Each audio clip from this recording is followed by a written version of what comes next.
late. We're doing this awesome puzzle my sister got me. As you can tell, it's red. It's really red. It's really red. But it's only 500 pieces, so it shouldn't take that long. I was doing my favorite puzzle today, which I'm not streaming because, I don't know. I don't want to torture people that do actually watch my videos. I realize I don't get a lot of views. But even then, you thought a puzzle was boring. By golly gee. For whatever reason, I like Hanji, which is Pick a Picks, which is a grid puzzle. And I tried to do it last night, and I kept failing. Why is this not, I kept failing, so I was like, hey, you just need to go to bed because you're never going to finish it anytime soon. I kept making mistakes. And for me, if I make a mistake, it does tell you, obviously, if it's a mistake. If you finish the line, it'll be red on the end of it. If it's done right, then it'll be green, obviously. I kept doing it wrong. It was driving me nuts. I'm like, do it tomorrow. You'll finish it. Like, I don't understand why I keep doing it. And I was doing it again today, where I kept doing it wrong. Like, how hard is it to count it right? I mean, I realize it's 100 by 60 grid puzzle. It's gigantic. But I've never made so many easy mistakes on one before, and I don't know why. Oh, it's going to be gigantic. The pieces are huge. Also a problem, but we'll cross that bridge when we get to it. But yeah, so I didn't stream last week. My dedicated viewer, the person I get the most feedback from, my sister, who falls asleep while she's watching my videos. So, she hops in tonight. It'll be to fall asleep too. She's like, hey, you haven't streamed in a while. I'm like, yeah, I was doing that other puzzle. Which I need to not do it as much because it really is the strain on the eyes because it's such a gigantic grid. There is smaller versions, but I like the big one. You like that one difficulty. It's kind of a bummer to do the smaller ones. You're like, I don't want to do the smaller ones. I want to do the bigger ones. But yeah. Oh well. So we will separate these pieces out. I realize I'm throwing them off to the side. As always, every time I set up my camera in a different spot. Although I probably will have to shift stuff a little bit because I would not be surprised if there's not enough room because the puzzle pieces are so darn big. But that's a problem for a little bit later. I'm just separating them out by what they are right now. The cut of them, because that's like how I like to organize them. We'll see, because the OCD in me is going to want to do it top to bottom. That's not the piece you're supposed to be picking up. I'm going to want to do it top to bottom, and then we'll see if I can fight against it and do it a different way or not. The answer is no. I'm going to do it that way. But I'll have time to think about it. Because I'm a multitasker, so my brain will still be going through stuff, which my sister can attest to, while we're doing something else. Because I was helping her pack up yesterday. Packing is for the birds. You never know how much stuff you have, whether you have a lot or not, until you have to put it all in boxes to survive. It's not fun for anyone. We did joke that maybe today I wouldn't be able to move to do my stream because I did so much heavy lifting and stuff, but that was not the case. I mean, it's not that I'm not sore, but I'm still functioning. I can still function. And since it's a snow day, I'm currently wearing a Chewbacca onesie. It's actually, today's not the snow day. Yesterday was the snow day. Today's the bitter cold that is the winter. It got cold too quickly this year. I am not keen. I'm trying to think. I don't think I've watched anything recently. I don't have anything to talk about. I was watching Indiana Jones and the Last Crusade earlier, and I realized that while I was watching it, all I could think of was the Lego game, Indiana Jones, which technically there's two of them. But because I've played it so much, I'm thinking, oh yeah, this is this scene in the game. Obviously, the game's not 100% the same, but it has the same locations, the same general story, but they change it up a little bit for obvious reasons. But am I flipping in between the two of them like a fiend? Yes. Shit. Let's not talk about that. Clearly, I'm winning on the doing two things at once thing. We're doing well here, kids. Doing well. But I just found it so amusing. I'm like, well, in this scene in the game, this is what you do. I'm like, I don't know if that means I should be playing the game again, because I have played it to completion, both of them, numerous times. Technically, I had started Star Wars, Lego Star Wars. That's my proficiency in gaming. A while ago, I never finished it though. I got pretty far. I got to the part where you're just banging it out, finishing it. Like you've gotten all the things you need to just go through and 100% things. It's just a matter of going through, finishing each level again, getting all the stuff, doing the speed run to get the blue things, which I cannot remember. At some point, I need to remember what those are called. Getting it all done and perfect. That was where it was at, where you would just spend. But at that point, it started, part of the luster is gone. I don't know if luster is the right word for it, but you just, you've gotten through the difficult part, so you're basically in the home stretch. You're not low on coins, which is studs in the Lego games. You've got all that, so it's no worry that you'll get a special red brick that you want to buy, but you don't have the coins for it. That's not studs. That's not a problem. It's all a matter of making sure you don't buy them too early, because it can and will destroy you if you buy stuff too early in that game. If you've never played a Lego game, you will find out why soon enough. But I just found it so amusing. That's all I could think of.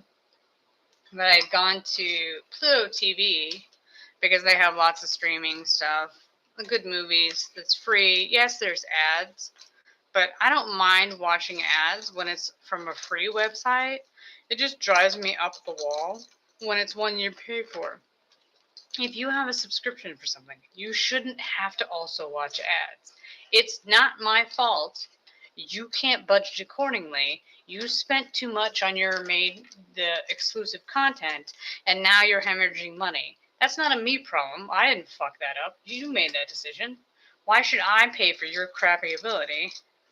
Never mind the fact partially it's, to show profits, because everything is about showing your investors how much money you can make. Like, no, it's crap. The reason why we went to streaming is because we didn't want to watch commercials. Now it's all commercials all the time. Which usually my go-to for watching good movies with ads is actually YouTube. Because they have a lot of really good movies. And they have the feature where, yes, an ad will come up. But usually you can skip it after 5 seconds. So it's not like you have to watch the full ad. Where usually, like on places like Pluto, you have to watch, 2 minutes of ads or whatever before they'll let you move on. So, it all depends on what you get out of it, what I'm willing to do. But too cheap. That, and you just gotta figure, if I'm gonna watch stuff like that, it has to be worth it. It has to be worth it. And the content isn't worth it a lot lately. Which I haven't watched any of the ancient history stuff lately, so I don't have anything to talk about that. I did watch the Game Awards. That was interesting. I found it slightly amusing, but I did actually enjoy the Game Awards, even though I don't play games like that. Not usually. So, I may have heard of a few of them because some of the YouTubers I watch do actually, live stream the games, and I watch them. It's interesting to do. But I don't know if I've ever watched a live stream of a game and wanted to play the game that they're showing in the live stream. Sometimes, it's not something you would want to do, but it has an interesting story or whatever. Or they're good at the gameplay, or they're really bad at it. Whatever it may be, they're very good at selling it and being entertaining. Far better than me, obviously. But they make a living off of it. But I really do get I do really enjoy it. And I had this huge debate on the internet, as the internet likes to do, about whether or not Clair Obscur Expedition 33 deserved all the wins. And they're like, hey, it's bad for business if one game wins everything. But I'm like, here's the thing. If they deserve to win it, and you take that award away from them and you give it to someone else because you don't want their feelings to be hurt, I'm like, you're jipping that game. If they were clearly the best and everything, which everybody was like, yeah, they were the best. They really did deserve to win. They were the best game. Like, no. You're acting like in the adult sphere, we're supposed to have participation trophies. I'm like, you're up there against a juggernaut that is Clair Obscur, which I did watch the first couple hours played by Asmongold of that game, and it looked really good. It was a really nice story. Maybe sometime I'll go back and figure out what happens in the end. But they had an actual very good plot for that game that I felt quite compelling. And because I'm a crybaby, I did cry at the beginning when all the people of a certain age disappeared, because that's what happens every year at a certain time. I think it's like the clock lady or something shows up and she changes the number, and when she changes the number, everybody that is that age turns to, it's not ashes, they disintegrate type. It kind of looks like the Thanos snap, but it's not really that. But that's basically, so then Expedition 33 is a group of people that have been training, and they do have powers. The world they live in, they're stuck on an island, and it's all messed up, the place that they're at. So something happened, I feel like it's a long time ago. This person shows up, snaps a whole bunch of people out of existence on the regular every year. So now they're dwindling in numbers, but they send out expeditions to try to figure out how to get out of here, stop the villain from snapping and, destroying everybody, solving the mystery of why this is happening, things like that. So they sent Expedition 33 out to try to figure out, and they get decimated at the very beginning. And then there's only 2 left so far that we know of. They're still alive. The main guy, the girl that came with him, she was younger. Everybody that usually goes on these missions is ones that will be a part of the culling the next year. So this is their last year of life. They're, going down swinging, basically. Whereas she was not. She was, I think, like 9 years younger. So she had 9 more years to live, but she chose to go and she died. And that was a pretty dramatic scene. But it has a good premise. You're like, okay, it's a great mystery. Clearly, if the people loved it, that means that it had a great ending. I would assume so. Like, everybody clearly loved it. It was a great story. It was a well put together game. It didn't have any bugs in it.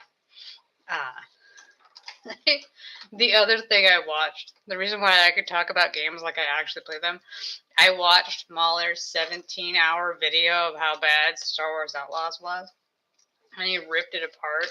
And it gave me a good understanding, like, hey, your game has to be playable, number one. Obviously, number two, if you're spending that much money, like Star Wars Outlaws obviously is a much bigger title. Clair Obscur was made by a indie company, whereas Star Wars Outlaw was made by a big company. Star Wars Outlaws cost $240 million, at least. I wouldn't be surprised if it was actually more and they lied. That's how budgets work nowadays.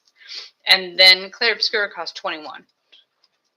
So 10% of the price went into that one. They didn't come out in the same year, so I think Outlaws is a year older than Clair Obscur. But you have that huge discrepancy, and yet Clair Obscur was made, was able to make a full game with a story that made sense, set characters, a whole entire world to explore and run around, and you learn things over time, and people clearly liked it, the way they built it up, You had to get more skills as you went along, because obviously, progressively, the villains or the creatures that you're fighting, because I don't honestly know if they're actually villains or not. It's weird. But you can tell they put a lot of effort in to make sure they're not just cookie cutter. There's progression, something to keep the player there and wanting to keep going. Whereas in Star Wars Outlaws, there was a whole bunch of areas that were not completed all the way. There were bugs in the game. It was supposed to be open world, but a lot of the places they went to, you could only go to certain points, and then they would, bump you out and say you're outside the map. Like, you're supposed to be able to, in an open world, run around and interact with people in special areas and have special side quests to do besides the main quest, the main storyline. And yet they didn't do that for that game because, why would you do that? Foolish talk. But you're looking at, like, I don't know what you're doing here, but I need to move this. It's going to drive me nuts. I'll put it over here. Yep. That thing in the corner is my advent calendar, which I need to check to make sure I actually did today's because I don't remember. But you can tell they just weren't finished, and yet they charged people $180 for an unfinished game. And then when people said it was shit, they're like, how dare you say that? We really tried hard to make a game. Like, you took 6 years. I think they took longer to make their game than Clear Obscure did as well. And yet they still couldn't turn out a game. You had more employees, you spent more money, but you got less out of it. Clearly, you were wasting something. I don't know why when these games come out, or anything like this comes out, the second it does, you need to do an audit. Where did the money go? Why does the game not work? Clearly not function correctly. Like, the stupidest shit doesn't work in a game. Like, where did your money go? Why is this not working? Who needs to get fired? Because somebody definitely needs to get fired. Because, a business is not a charity. I don't know why this thing came to be like, oh no, these people can't be fired. That's their jobs. How are they supposed to make money? I'm like, well, if you can't do the job, you shouldn't be paid. Well, not be paid. You should be paid for the work you do, obviously. But you shouldn't just be able to stay at the company because they hired you once. They're stuck with you forever. That's not a business model. Like, no. Because that means you're stuck with the trash that's not doing their job correctly, not getting stuff done. Like, with that game, I could clearly tell the only thing they really made sure was working well is what I assumed they showed people to show what the game was supposed to be like. Look at this, look what we've done, look how interactive it is, this one small section, and trying to pass that off that is the entire game. That is everything you get to do. That's how the whole game works. Like, no, you just spent all your time making this one scene works that you can show it off and say, look at how beautiful this is, and then the rest of it is a complete shit show. It's not a good sign that when your game comes out and people start playing it, that your console or your computer dies when you start the game. If you get the blue screen of death when you're starting a game, why would you possibly think it's going to get better? Why is this not being found? It's just not good. But yeah, it boggles the mind. But I guess it goes under the newer trend of, if the internet says mean things about you, you just have to say, no, why are you bullying me? You're just ganging up on me because you're, insert whatever key phrase here. That's why you're being mean to me. It's not because what I made was trash. Like, I can't possibly be held accountable because of whatever bullshit reason you come up with. Why am I not finding anything? Oh, this doesn't bode well. I assume I'm making an assumption about the puzzle piece that is not true. Like what it's connected to or some such, and it's not right. But, if the outside pieces can't go together, the inside will be far, far worse. It's going to be a fun one, which I did actually have a puzzle that I was supposed to do last week, which I did not because I was doing the pick-a-picks instead. But that one was a 1,000-piece puzzle, and that one is also looking really hard. I was like, we don't have an easy one. You just got to do this gigantic one or this 500-piece one. You're like, well, it's 500 pieces. How long can it take? Well, I haven't done one in a while. Which, and the subject of gaming, they had, not only did they have the Game Awards last week, they had, not last week, it was a couple days ago, whatever. They also had the Streaming Awards, which is, just the streamers patting themselves on the back on how great they're doing. It's a hot mess. But they gave the Newcomer Award. I don't know if it's newcomer, but, small, but whatever. They gave it to a lady who does jigsaw puzzles, which I find amusing. But, she's a nice old grandmother, I assume, or grandmother age at very least. All nice to everybody and things like that. But the one you can't be mad at. But it was amusing to me. Oh, come on. My phone just dinged, and I think to myself, oh, it was right next to me. Where is my phone? I'm sure it'll be something exciting that's super helpful. Oh, frill. But I really need to know, how does that go together? See, this is huge issue. I'm going to have trouble with this. Trouble.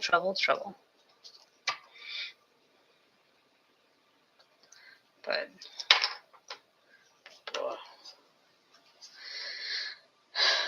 I won't be streaming games purely because I don't have a PC for that. Also, I'm really bad at it. I can't imagine. I feel like I'd be really even worse than I am in the LEGO streams, the ones that people actually watch. Just because the amount of brain power it would take to do the game while also trying to talk and be entertaining, or at least, not just be somebody playing a game and not talking at all. I don't think I can do it. That's not really, with the jigsaw puzzle, I don't generally have to put that much thought in it. A lot of it is autopilot. Although it does make me mess up from time to time. And by time to time, all the time. But I did not put an estimate on this puzzle for obvious reasons. We will see how it goes.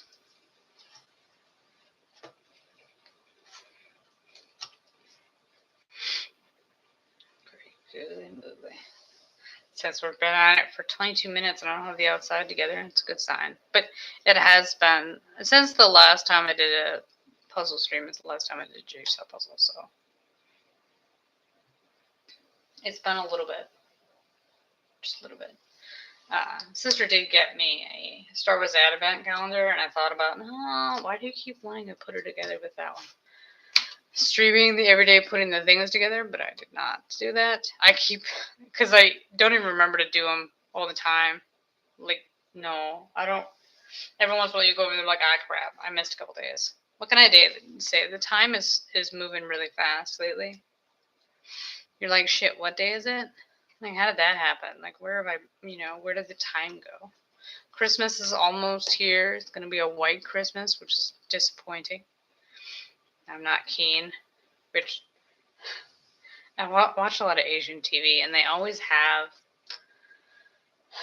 the scenes in the shows, if they're shot during the wintertime, or they're set during the wintertime. They always have the scene where they're so excited that it's snowing. I was like, you get snow every year. Why are you acting like it's something new that you've never seen before? Like, it's the best thing ever, especially as an adult. Maybe as a child, you'd be like, ooh, a snow day or whatever. Although, I don't know if they have those in, like, South Korea or whatever. I don't know if they have them or not. If they have a snow day, I don't know. If you know the answer, feel free to put it in the comments. But they always get so excited. It's always this big deal. And I was like, yeah, no, that hasn't been a big deal in a long, long time. Also, I look at that as an adult and think, well, that's going to be miserable. I hope I don't have to drive anywhere. Because it will not be fun to drive in that snowy, craptastic weather. So, give it a big pass. But, I guess they're romanticizing it for the show. Is my answer. But, no.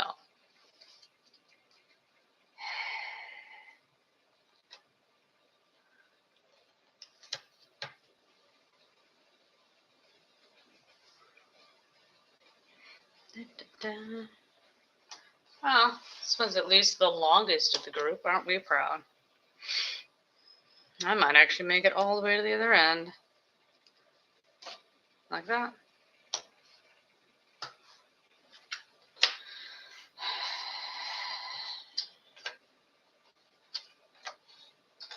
Okay, and then maybe we should see if this will link up with something now. Since I have less pieces, it's not like it couldn't be here. Unless I already messed up, it's not in the bag. And put something in the wrong spot there. See? How did I miss it last time? Oh, it's not good. But the good news about this puzzle is that there are a lot of things in the picture, like different objects and stuff to find to make it slightly easier. It's not like it's an all red puzzle. That and I don't know. It did find it. I don't know how I can't remember how my sister got this puzzle. But I look at it and I'm like, yeah, that 100% is Kate Spade. All my years of retail pays off. I'm like, yeah, that's. If you gave me that picture, I'd probably be able to identify it. Say yes, that is a Kate Spade brand picture.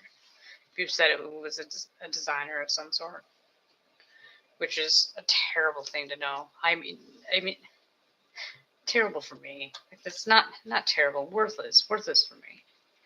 Like, sometimes you have that knowledge. You're like, how am I ever going to use this? I'm not a name brand person. Like, I needed it for my job at the time. Got fairly good at all the brand names that we carried. But in everyday life, like, that's not actually helpful. It's such a weird. This should go here. Well, hey, I'm right. Aren't we proud? But it's such a Kate Spade thing. Also, oh my God, it's so red. It's so red. I'm pretty sure she got it for free, so I can't blame her. I imagine I think it was some sort of thing where you got to pick something off the table, and this is what she chose. So I can only fathom that doesn't go there. What other things she had to choose from, that this is what she chose. And also, I like to point out, she didn't put the puzzle together before she gave it to me. She just gave it to me. Because I had to cut the seal before I cut it off before I started the stream. To save time. I think that was the reason why I did it. But also, it made a difference because I still had to cut the bag open. The craptastic picture that is the thumbnail would have been even worse because of the glare from the light would have made it even worse. Was this not here somewhere? Right there. That's that one. Slowly but surely. Just be whittling it down. I really don't like outside pieces.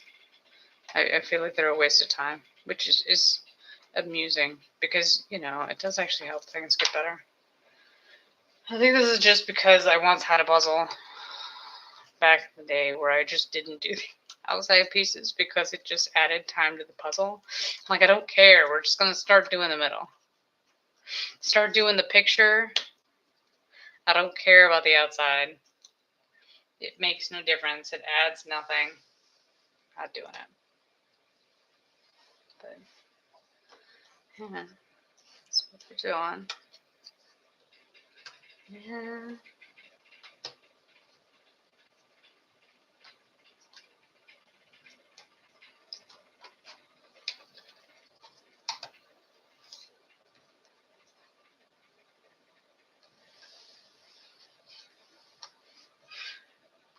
I watched A Winter's Tale yesterday.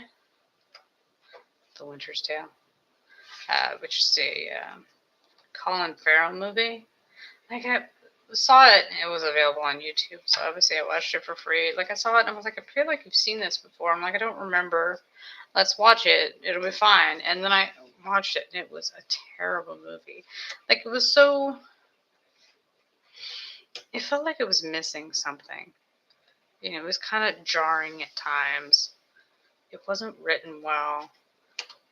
Like, I assume it's adaptation from a book. I wonder if it's adaptation from a series or from just one book.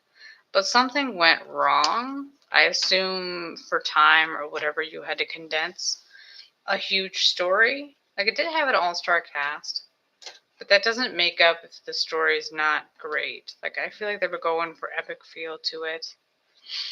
It was just an odd movie. Like, there were parts that were fine, and parts that weren't. And it was not what I was expecting. I wasn't expecting it to be so hokey. I don't know if that's the right word for it, but it was just an odd film. I was like, yeah, I can totally understand why this bombed in the theater and never really made a dent outside of it either. Also, I think Colin Farrell's character was supposed to be much younger than Colin Farrell was, because I'm pretty sure he was in his 30s when he shot the film, but his character was supposed to be maybe late teens, early 20s. So if maybe if he was younger, it would have worked out better.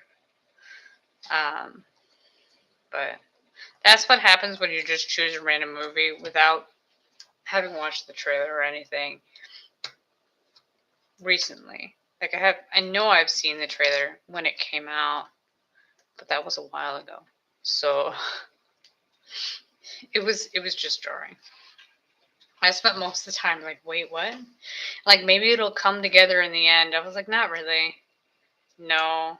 I mean, it's not that I don't understand what the plot was, but it just did not. I don't recommend it. If you see that on YouTube and think I should watch A Winter's Tale because you mistakenly watched my video and then the algorithm heard me talking about it and then gave it to you, don't. Don't do it. Run for your life.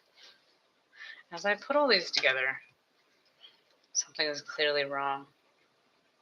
I see that. Something's clearly wrong. Shit. There's that one.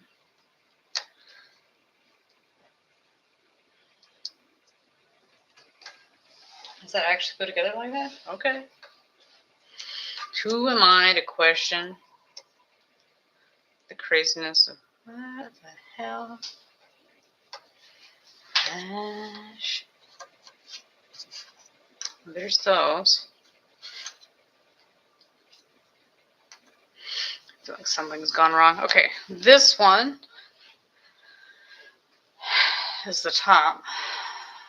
This is the side.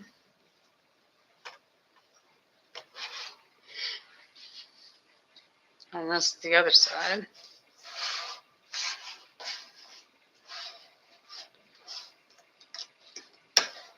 As we break it and put it over here, that's the start of the puzzle. And now we gotta figure out, I wonder if I'm gonna adjust this thing before we start. Close your eyes, because it's about to get really wobbly. And if you disable my high-tech system to hold it in place, which I used for Legos, so that I can move it into a better position. We got our thing available. Sorry. Oh, okay.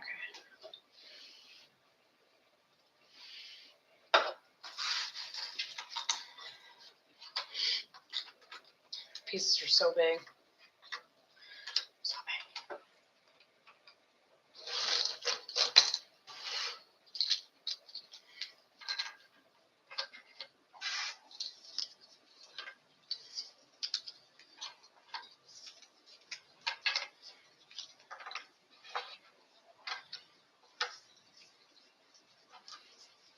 So big.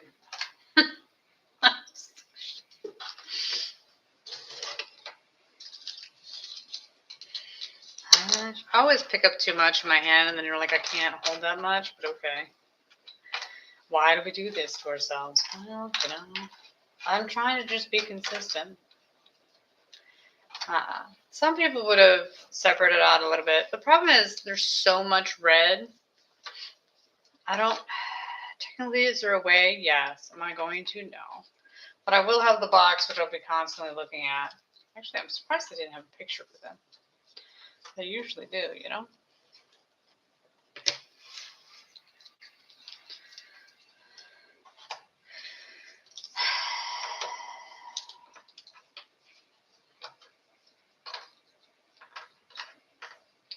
The problem I'm going to have is I don't want it to go too high because it'll be in the way. But I don't want it to go too far the other way because I still have to do the other ones, which all take up a huge amount of space.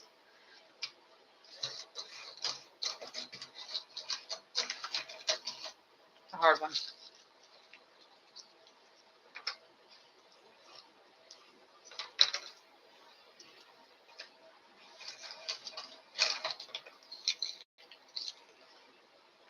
That's why I can't put your muffs. Who knows?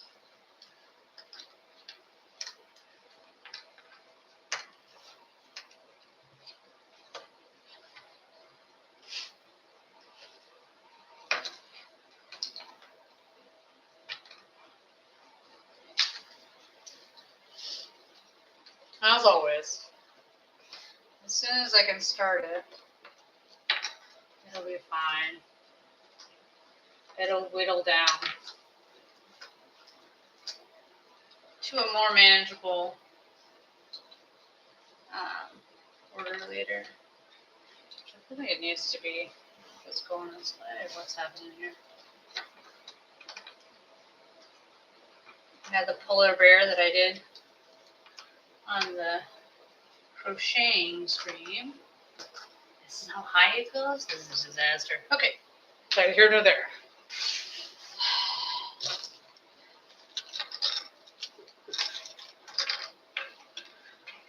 Oodles of fun. Oodles. Okay. 6.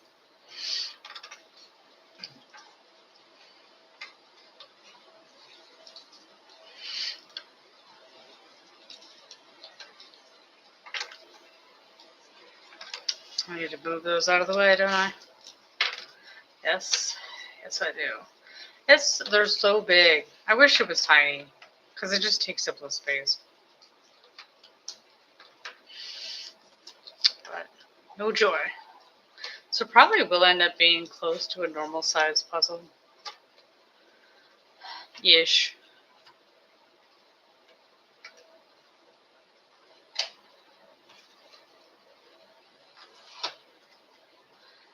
But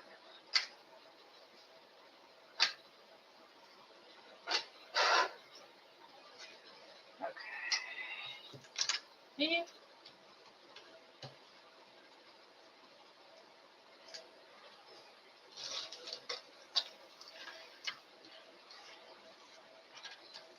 So the problem I have with this one, because I'm going to do 9 for this instead of the 6 like I did the other one, is because there's more of this one. But the problem is that it's going to push the other one over, which is going to cause me problems later. But there's nothing I can do about it because I feel like this one's going to be far too high if I do it that way.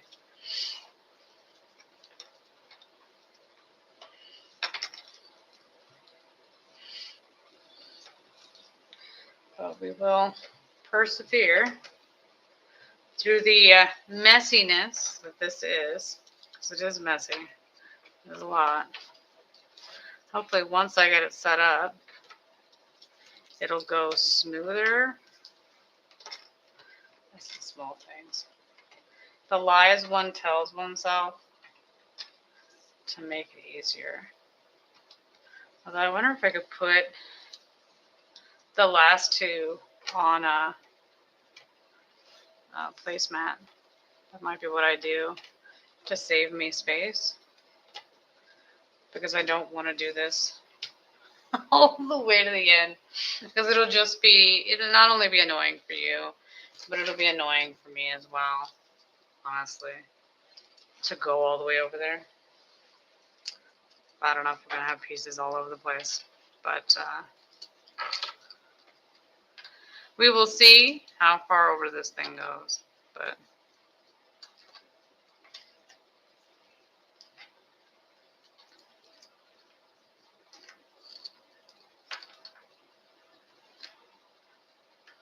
At least looks cleaner.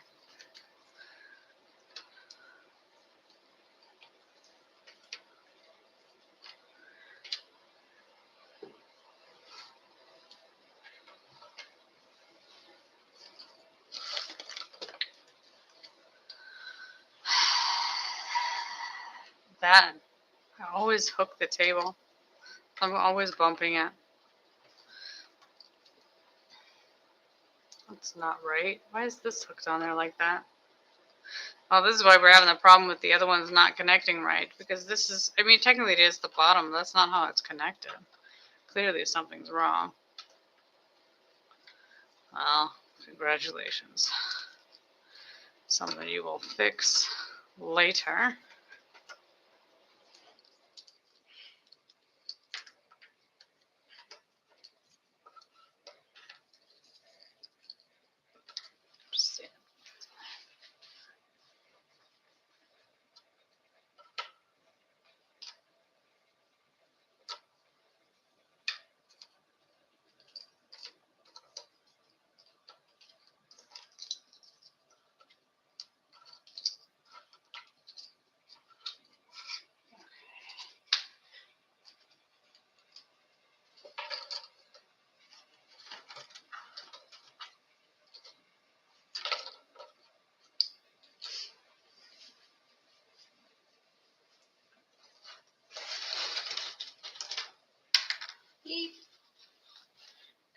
This.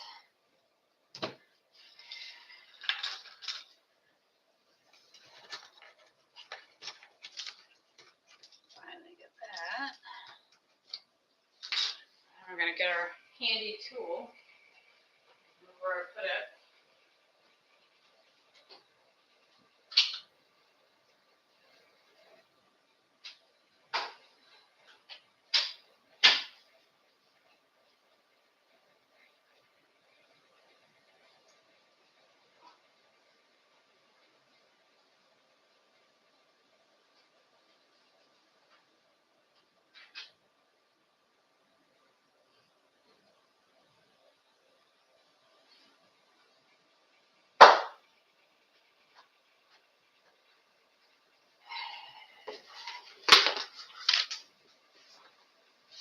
It's a good sign. Good sign. Okay.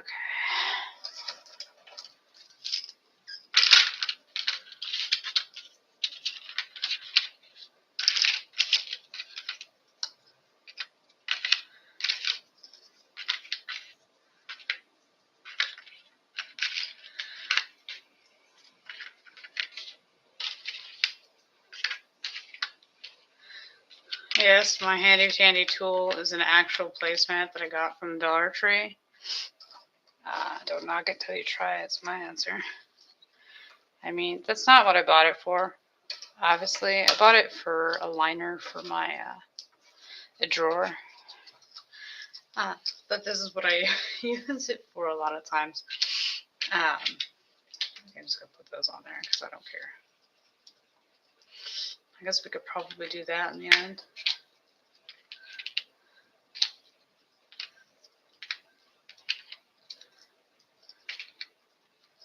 And then maybe put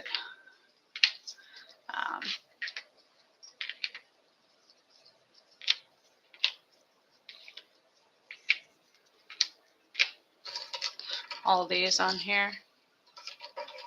Ain't that what we're doing now? Just because it'll take up, is this one all the way over here? Who knows? Less space. Although, I wonder where the second one is, because then I could do that for this side too, and then it wouldn't be such a hot mess. But who knows? I prefer though to have it on the table, honestly. So, although I am doing this, I won't be happy about it.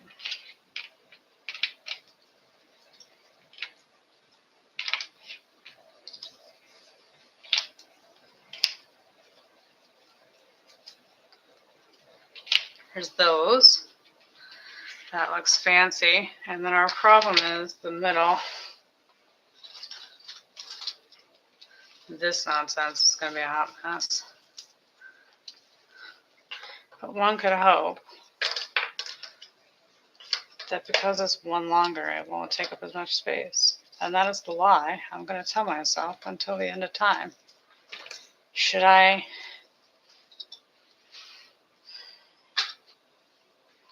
break it off and do it the other way? Yes.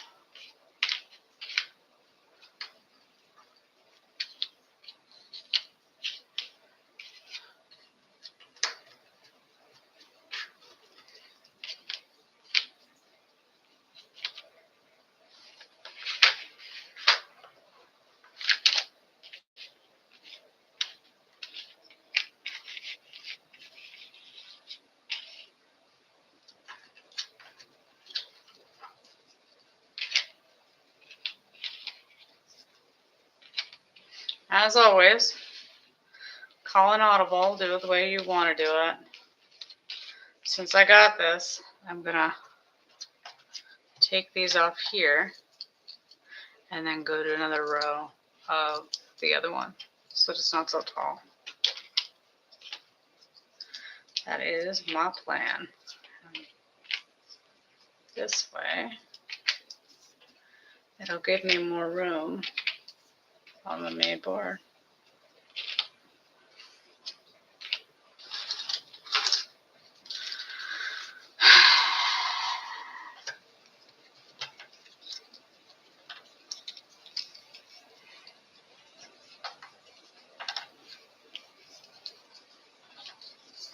Because it'll still probably go all the way to the top. Oh, so many pieces, so many pieces. That's not for that one, that's for this one.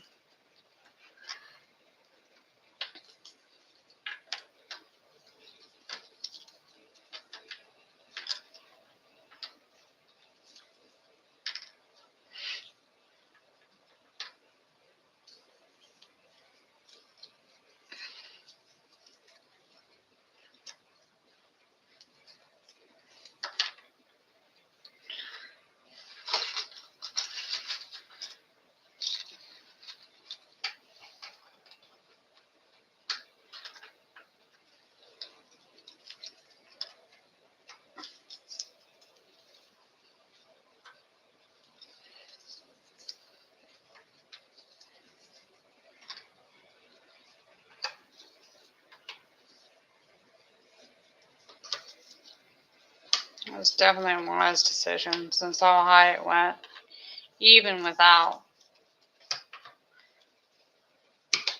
Clearly the most common piece is this one then. Little of fun that is.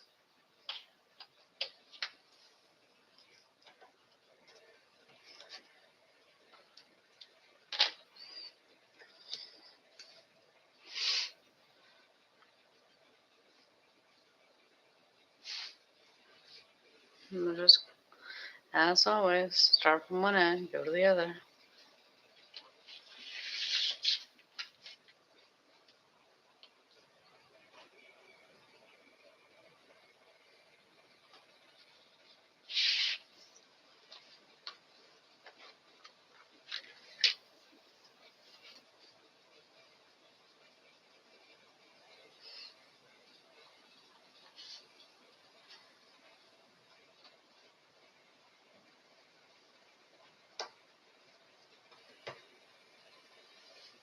Already missed on one? It's a good sign. Good sign. What could possibly go wrong? Shit. You know?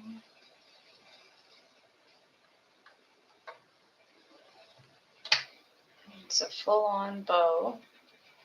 It's that one.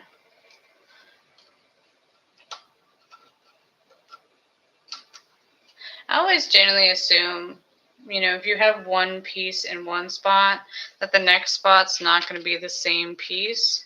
I need to put this on something more sturdy because this is a hot mess. We'll eventually destroy that. I say that, I don't know, like, you can't guarantee that to be true, but I always just assume it is. I say that. Do I find in peace? No.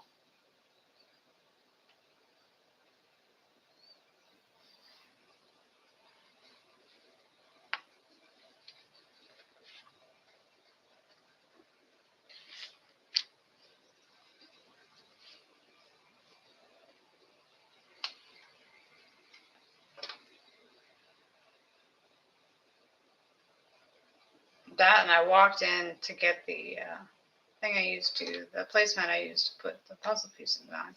And I came back out, and when I put the placement down, a puzzle piece fell off my onesie. So, what could possibly go wrong? Like, who knows? I may have walked into my room with the piece, and now it's sitting on the floor somewhere. Nailed it today. But, it's the appropriate weather for a onesie, okay? You're supposed to be frumpy and warm. That's what we're going with. No, I'm not going to show it on camera. Uh-oh. I've heard that move. Why is it not? Well, that it should be. Oh. That's even worse, kids. Even worse. 1 second. Move my. They were literally just dangling off the end. Not good. Maybe if we go this way, it'll magically appear. It should be fairly distinctive, easy to find. Look, it's the piece that we missed 15 times. Aren't we proud? No, I am not. And it was not correct, because that was still not the rule that I just came up with. It's always sometimes when you do jigsaw puzzles, you'll notice there's a pattern. This piece is always next to this one, or vice versa. Like, you'll be able to figure out, narrow down which one you have to check to see what goes there because of some sort of pattern they have. Obviously, this is the very beginning, so I can't tell if there's a pattern or not at this point. I don't think so, but only one way to actually find that out. Okay, what's next to this thing? Oh, that's hideous flowers. I mean, they're beauteous, beauteous flowers. Kate Spade, she's a special girl. I mean, her stuff sells. Although technically the business itself was sold a long time ago. But, it is what it is. Oh, that's a good one.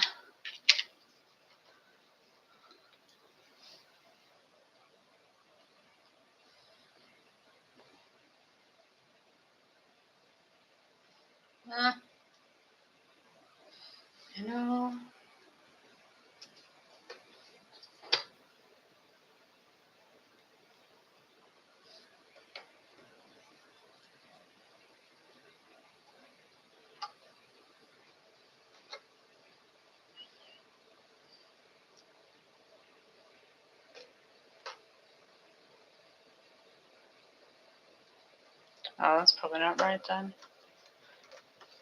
Nope. Is it this one then?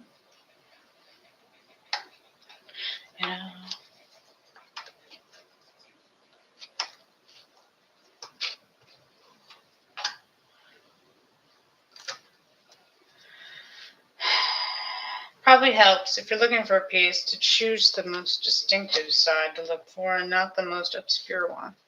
Which I just realized, I did not watch the new season of Taxi Driver, which is a Korean show, is out. I forgot. I didn't watch the Sweet episodes. At least I don't think so. You know what? No, I might have actually watched them. Because they're on in the middle of the week. It's throwing me off. It's throwing me off, kids. It's throwing me off. Which this season is okay. It's not great. It's not bad. What's next to the candy canes? A champagne bottle. I mean, the problem with this show is that in the first couple of seasons, the characters were going through some shit. Like, they had the premise for the show, if you don't know. Taxi Driver is a show about a group of people who have had tragedy in their lives. So they've had their loved ones killed by terrible people through terrible actions. Standard. And they're left with a bitterness in their hearts. Is the best way to describe that. And Eventually, they all find themselves to Rainbow Taxi, where the owner of the company, he formed a revenge company, business, like charity kind of thing, where if people are down on their luck, you know, they're at the end of their rope, they're thinking about ending it all, just clocking out, basically, they'll find a sticker that's um, in the location that they're thinking about ending it. And it'll say, hey, instead of, self exiting, get revenge instead. Call this number. You call the number, a taxi shows up, you get in, and then you tell the taxi driver your story. He records it, and then the team gets to hear it. So that'll set up the story for the episodes. Usually it's 2 episodes for each story, and then one overarching story for the season. So after you're done with your taxi ride, telling them what happened, you get out, and then you go to, usually it's an arcade game, and it'll give the option, like, hey, do you want to get revenge, or do you want to just let it go and walk away? Like, now that you've said your piece, do you want to just give up and walk away, or do you want to get revenge against these people that have destroyed your lives? Obviously, usually they choose revenge. Not always, honestly, but usually they choose revenge. The stories that they have in the show are actually usually in some way based on real life. So that really happened in real life. Obviously, you'll change names and you'll change some of the stories a little bit for television purposes, but you'll still get the general gist of what went down, how people's lives are destroyed, and this team will go in and get revenge. So over the course of the first 2 seasons, you get more backstory of all the characters, how they ended up at this company, what terrible things happened to them and their families, to cause them to be here. And then oftentimes you'll get some sort of closure.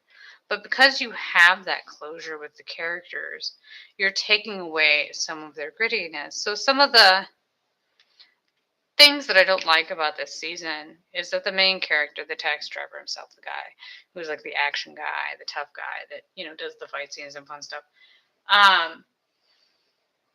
he's come to terms with what happened in some respects. He's gotten his vengeance. And so he smiles more and he's happy and he's go lucky, whatever. And I feel like that takes away from it a little bit. It's less serious maybe than it used to be. I don't know. Like, I can understand why, because you can't have the same character all the time. And the actor really does a great job. Usually, in a lot of episodes, he'll go undercover. So we will have the aspect where he'll be able to play a different character, for his job in getting revenge. So you'll get to see him have fun with that and really act his heart out and do a great job there. But, he's not as serious in the rest of the show as he used to be. And I miss that. And I feel like it takes away. But I can't, that's the evolution of the character. So it's not like it's not supposed to be that way. Like, would you really want him to be tortured forever just for your show? It's kind of mean. I know it's a fictional character, but you know what I meant. Like, you're kind of like, okay, sure. That is the evolution of the character. They can't just be the same as always. That, and for whatever reason, they have their hacker girl is now learning how to drive and be a taxi driver. And she's supposed to be just as tough as the guy is. And I'm like, I don't understand how that worked out, but okay. Like, I don't know why we're pushing this onto us. Like, I guess, it's weird. In some ways, I don't know if they want her to. She can't really take his place because he's a special forces, highly trained person, where she's just a hacker. Honestly, it's 2 different skill sets. Like, you can't do everything. No one gets to do everything. Like, that's not. She's turning into a girl boss. Okay, I'm not keen. I don't want that to be the case. I don't want them to go down that road. I'd really prefer it if they didn't. But we'll see. I'll give them the benefit of the doubt. Obviously, there's been numerous seasons that are great. So, it's made it to 3 seasons for a reason. And I'm not going to doubt them yet. We're going to see what they do in the end. This is not the right one. We'll put there. But you get a little bit like, I don't want you to go down this path. Please don't go down this path, type thing. But we've met the big bad at this point. Usually you'll have your overarching whatever villain that's the big bad guy again behind it all type thing. Gosh, what is he the Kingpin? I don't even remember. But this season, I feel like they struggled to get a storyline going. Or I'm just not into it. I don't know. But we will see if it gets better. I did enjoy one of the actors I like from one of my favorite shows. He was the villain in the last 2 episodes, and I enjoyed that. I found that funny. So interesting to see him as the villain. And he lost a bunch of weight, so hopefully he did it correctly. Who knows? But yeah, it was pretty funny. And I didn't realize, because if I find a show I like, I'll watch it over and over again. And because I've seen so many of the one show that he was in, I've seen it so many times, but I recognize his voice, which I find is interesting because I don't actually know what he's saying. I don't speak Korean, but I could still identify his voice immediately and know it was him, even then his face wasn't on the screen at that point. Like, immediately knew who it was. It was Yoon Shiun, and I was quite happy for obvious reasons. But I was thrilled to see him. I'm always happy to see him get work. Because it's hard in the business once you get a certain age. If you don't reach a certain level, or even if you do, if he wants to keep working, I want him to keep working, type of thing. So he did a good job. Not great, but he did good. I don't think it was absolutely horrible. The season as a whole isn't doing great, so I can't really fault him for not doing exceptional either. Like, yeah, there's something clearly missing. I know it's missing, but I can't quite put my finger on it. Like, I'm pretty sure what I talked about earlier with the losing that, the edge that they had over trying to get revenge for their family and things like that plays into it some way. But I don't know. Yeah, I assume it's all down to acting and not acting, to writing and not the acting. Because the actors are very good at what they do. And it's just, they act, what's on the page, what they're given. So it's not really their fault. If it's not great, you can only do so much with what you're given. But it's been a while since I've actually watched a show. Is that the right one? While it's airing. So that's interesting for me, because I honestly don't know what days it's on. I'm keeping up with it so much. I'm like, crap, what day is it on? I don't know. This is why I don't know if I've seen the newest episode or not, because I can't remember when it was supposed to be on. See, that's why I did that, because I was trying to find that one. And then I guess we can try to find this big honkin' thingy.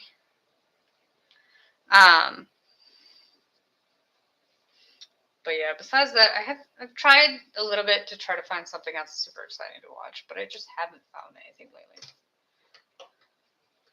That's just it. The one drawback of watching foreign television, if you find something, you look at a picture or it's an actor you like, you're gonna have to look it up.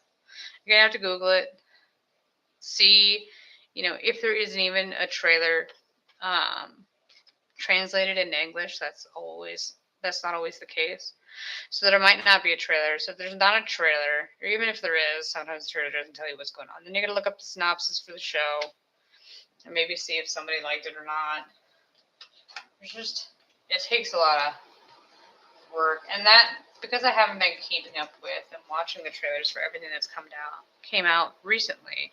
I'm so far behind. The amount of time and effort it's going to take me to catch up to that and figure out what's worth watching and not. Oh gosh, it's not going to be fun. It's not going to be pleasant.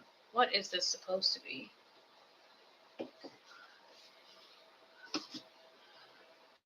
A half-eaten thing on a table. I'll look for the shot glass. Never mind. But yeah, that, and obviously if I'm doing the puzzle on my computer, I can't really watch a subtitled show because you can't. It's one thing if you're watching a show, on the other monitor, and you're just listening to it mostly. I mean, yes, you're supposed to be watching, but it's a test of the show. If it's good enough to drag me away from looking at the puzzle and actually watching it, then good for you. If you're not, well then, tough shit. You get what I give you, and that's basically that. I wonder if I did those backwards and looking at the wrong thing. It happens all the time. You're looking at it, that it's connecting to the one side, and it's actually connecting the other. Oh, nope. Yahtzee. But I wonder if I bet you that's a flight. The worthless knowledge you get from God knows what. The flight of drinks. Whoever came up with that nonsense. What hokey term can we use to sell this thing of shots to get people to buy it? Flight it is.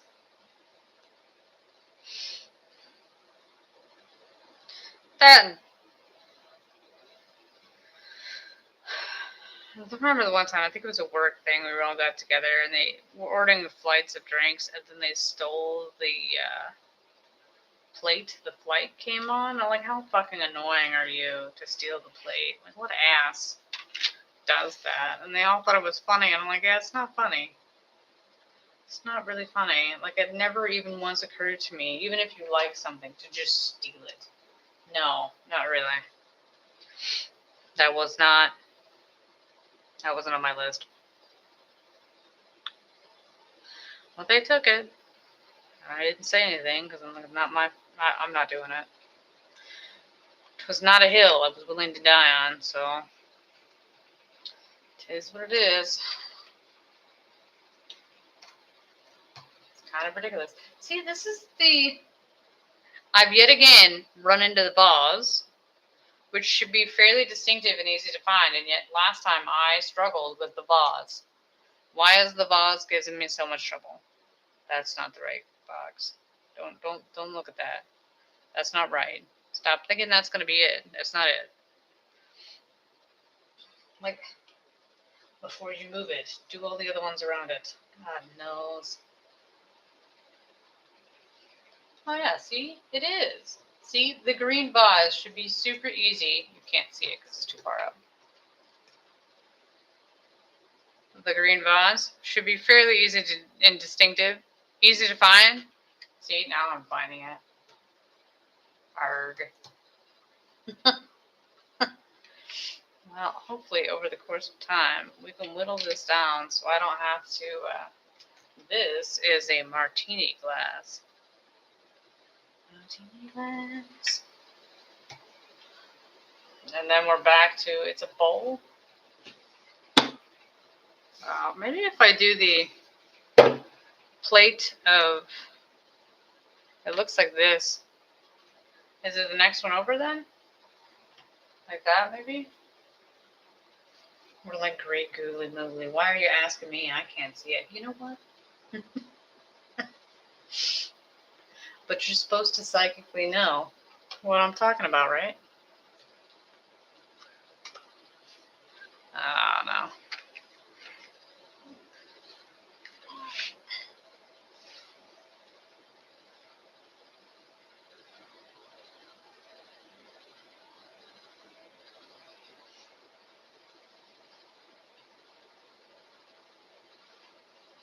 No. Let's look like this over here. Unless there's another. Is there 2 plates? Yeah, but this one goes this way. I'm right. I'm making shit up. So where the friendliness mod is it?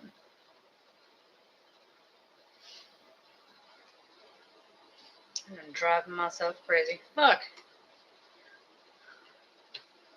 Oh, so it doesn't go there then? Oh, is it 1 down? So is this got to be up here then? As I keep talking about it, like you're like, I don't know, I can't see it. We talked about that. Okay. So this is this. Oh Jesus. I mean, yay.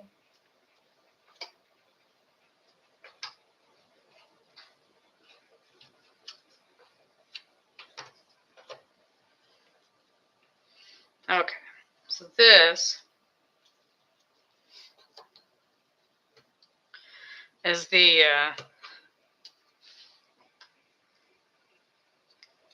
this one maybe? No.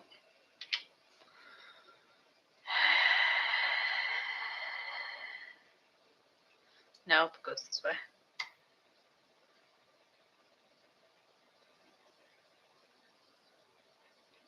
It is the never-ending jar.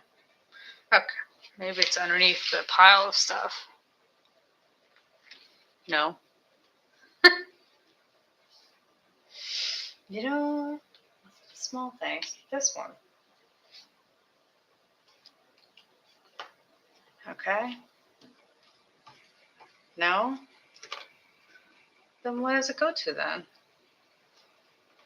Unless this one's not the right piece. Wait for it. Yep. Even better, kids. Even better. Like, how is it not right? So where's the right one then? You know, that's a great sign. Could we just... Shit. I mean, huzzah. Oh, well, there it is.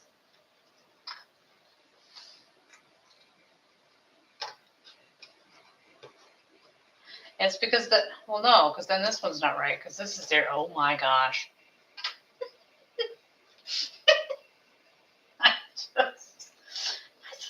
Why is this a thing? We are just... Oh, gosh. This is just... Yeah. If ever there was going to be a time where, like, none of this is going to be right, kids. None of this is going to be right. Because I've just had 2 of those wrong. And we're not even... Oh, gosh. Don't question the madness. Just keep on keeping on, kids. Keep on keeping on. Don't question it. Just keep going. I do this, and then I'm like, yeah, I'd rather have it the other way. But... the cross repair. Okay. And now, back to this one.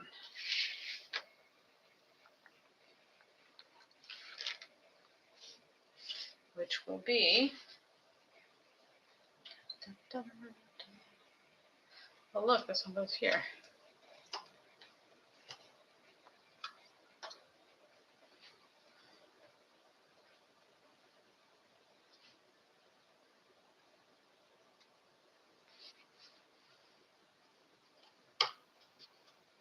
No, I want this one. I'm still supposed to be trying to find this bowl or some such. How's that working out for you? Not at all. Not at all. It's this way. Yes? Yes.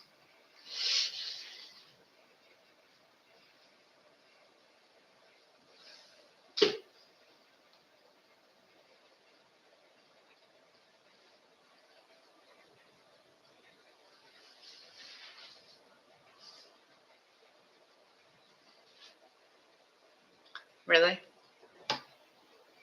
That was a catastrophe. How is this a thing? Okay, then we'll go this way. See how that works out for us. And this one, yet again, is supposed to be in here somewhere. And then we'll see how this one works out. How do we keep missing the same exact ones every time? Oh, that's right. And then the bowl has the candy in it or whatever. Patience is a virtue I do not contain. I will destroy someone. It is slightly amusing, but it's the same both ways. You're like, nah, I can't find that one either. Like, why? Why not? Like, how is it this one? Ha! Nailed it. Oh, this is still up here. That's fine. That's fine. And then this one. Let's go this way. See if this will do it for us. You will find this one. Because I need to get rid of as many of these as possible. We cannot skip the one with the most pieces.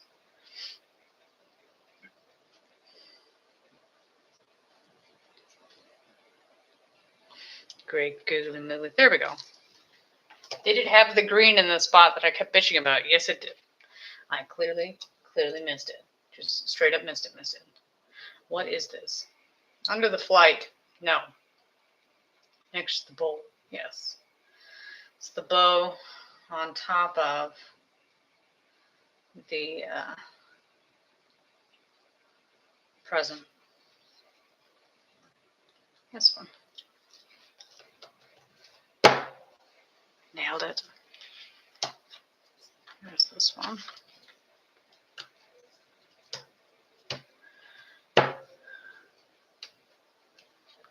Oh, isn't that interesting?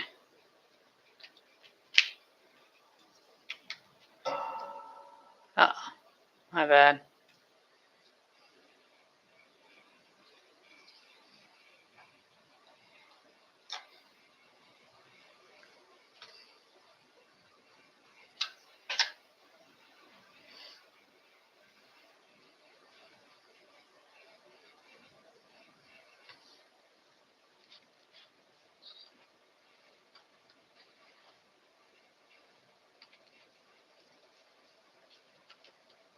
Okay. This is gonna drive me batty. This should be fairly easy to find. It is literally a string of pearls that, well, it's not pearls. Well, that's like the faux decorative beads that you put together. They're not pearls. What are they? I don't know. But they are pretty distinctive. I apparently cannot find them. So we will move on. Where did I get this from? Here. To the next one, which is this way. We're like, you just took it out to put it back in again. Yes, I did. You are correct. Sometimes I do that to double check, not to double check, to verify and remember where it's from. Because I will oftentimes forget where I took the piece from. That, and I don't know when I put it in that I'm immediately going to look for that piece again. Just saying. I haven't thought that far ahead. Oh, no. Okay. No. We're having trouble. Maybe we can find this. The vase. Vase.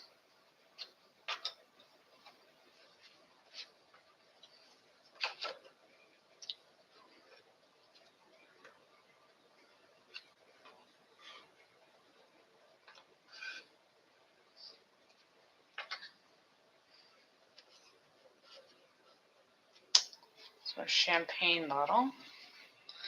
One at the very, very top.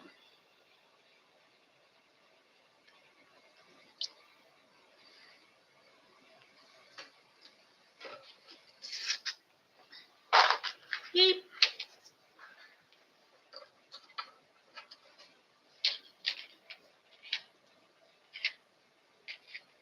This one? Nope.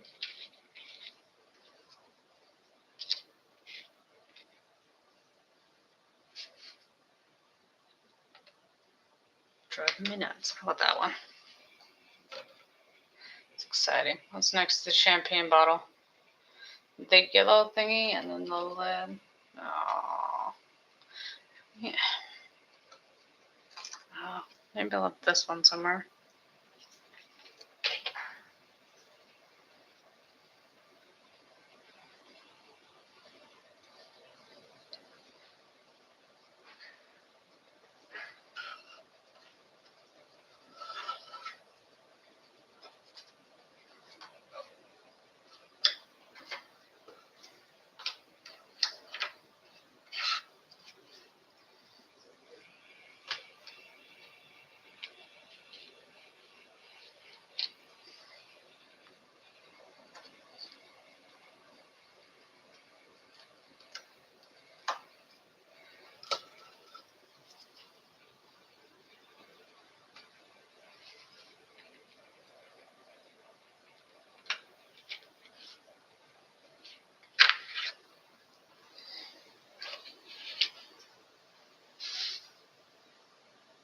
Pile of candy of some sort. God knows. No idea. No idea whatsoever. Which, did I check those pieces before I buried them? Probably not. Still didn't find it anyway, so it doesn't matter.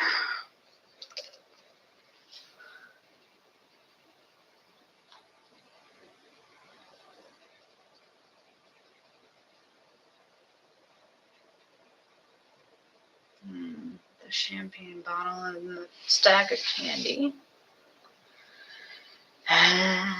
The joy of the beginning. Like, what did you spend all your time doing? Trying to find these pieces. What I spend my time doing. Tedious it may be. But slowly and surely, you will get the pieces and then whittle it down. So it's not a hot mess that I have to keep moving around all the time. Oh, look, that goes in the spot. I was correct. It did go there.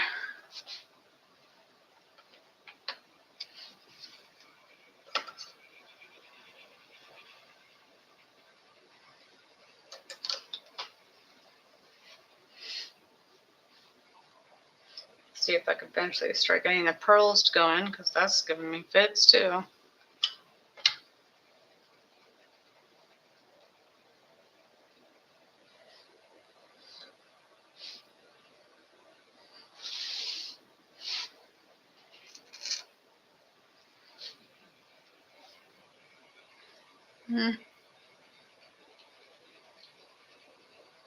It's like, why is it dark? It's because you're leaning so far up to see the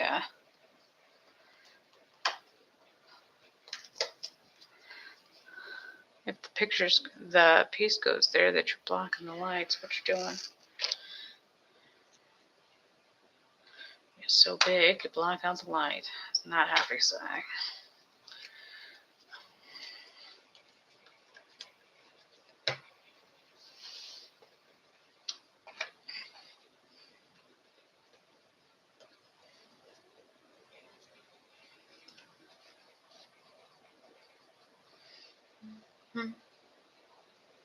But still, it's not a horrible puzzle so far. You are making forward progress. You never really know with these how they're going to go. I mean, obviously right now, what I'm struggling with most is purely just the size of the pieces, taking up too much space on the board, and not having enough room to move around. One of the fun parts about streaming is that you don't have enough space. So obviously, if I wasn't streaming, I would not set up my puzzle like this. I mean, I would in some ways, but I wouldn't be worried about light or going into the shot or whatever. Like, it's not a thing you have to worry about. You don't care, you know? It wouldn't matter either way. But now it does. Do we have? No.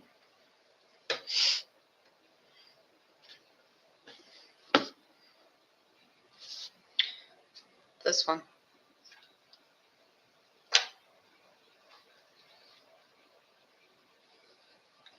So it's the squiggly lines on the top and the cake underneath. And so I just look for the piece. Squiggly cake.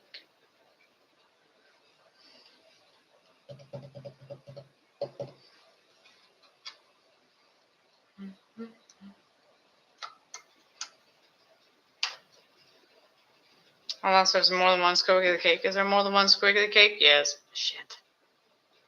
Oh. That's where the problem lies then, because I just found the other squiggly cake and not this one. Shit. Well. Great. Well done. I'm proud of you. No.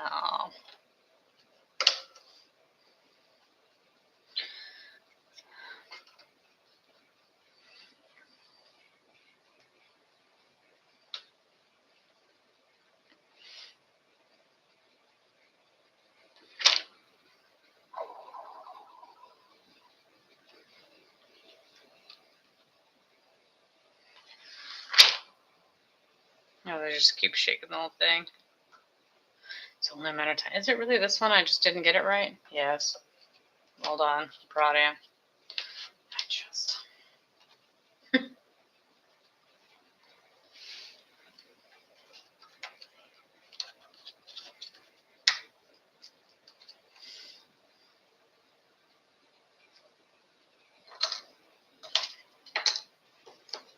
Yeah.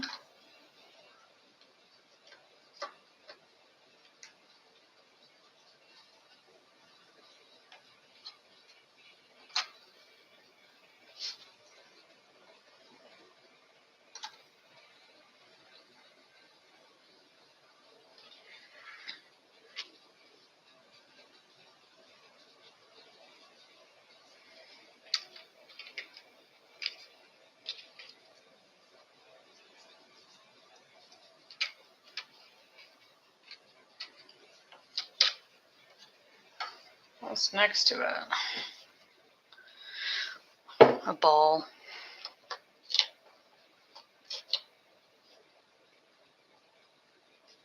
What's next to the ball? Oh, they're probably ornaments and then a star.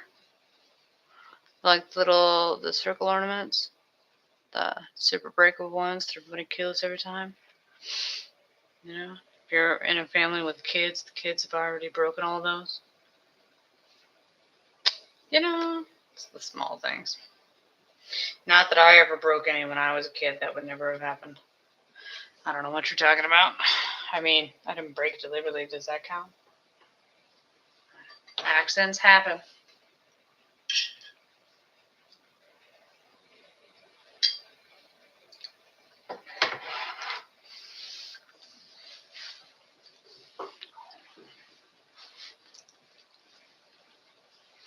It's an interesting puzzle. That's the nicest way I can put it. Okay. As I continuously keep going back to the same ones. Well, no, it should easily be. The beads should be easy to find. This should not be difficult. I'm just going to keep telling myself that until they magically appear. Because it shouldn't be. Because you should think. And then it wraps back down the other way. This is not rocket science.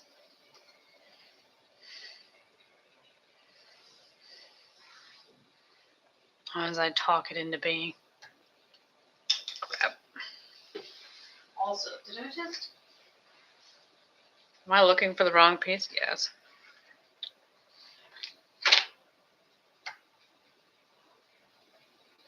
Uh-huh. That's the small things. Hang head in shame is what I'm going with. You know what? It's this one.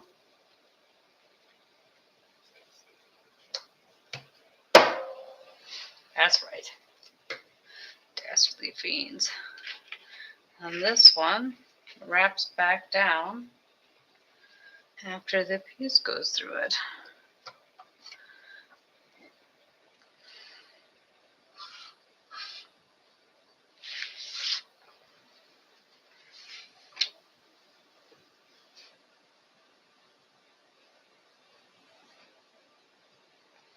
Yeah. Ah, the joy of winter, when you can feel the breeze coming through the window that is closed and locked. What could possibly go wrong? It's not cold at all. It's really cold. It's really cold. Look, I found it. That's exciting. It's not the one I wanted. It technically connects, so that's all that matters. All that matters. I can just find the one next to it. How about this one? Does this one go here? Nope. It's just one that looks nearly identical to it. I guess that probably means that every single one of them has two then. At least two of the same exact thing, just in slightly different locations. Great, great, great. What could possibly go wrong? Dastardly feet. Why are you not here? I know you're here. This isn't a thing. Stop playing with me.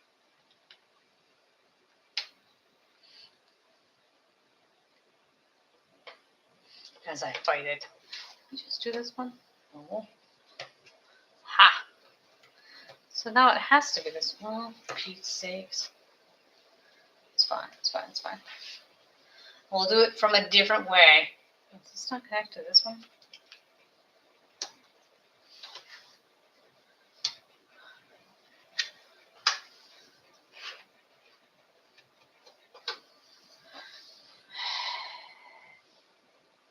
Driving me nuts. But we keep on keeping on. It will magically appear. If I have to make it, it's gonna happen. It's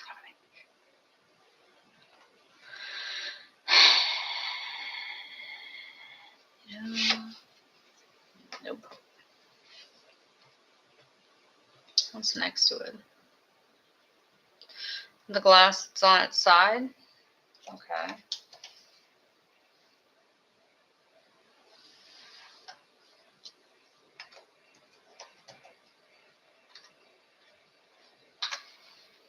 See, now we know which one it is. As always, it's our favorite. The size that we have the most of. And yet still, cannot keep it up. Yay.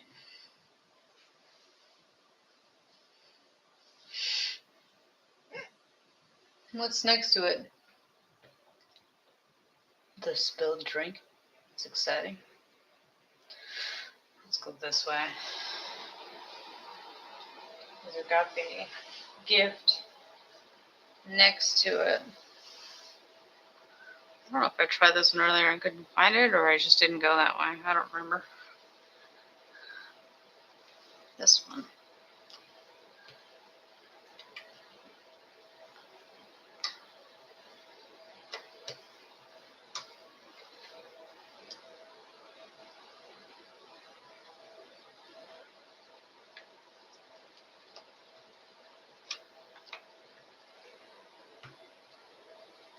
That's next to the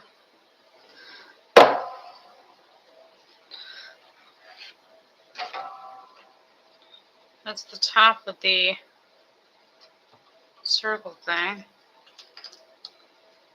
I don't think that's this one. But it is the circle thingy. Oh, it's not a one that has the outside. It's one that goes down the middle.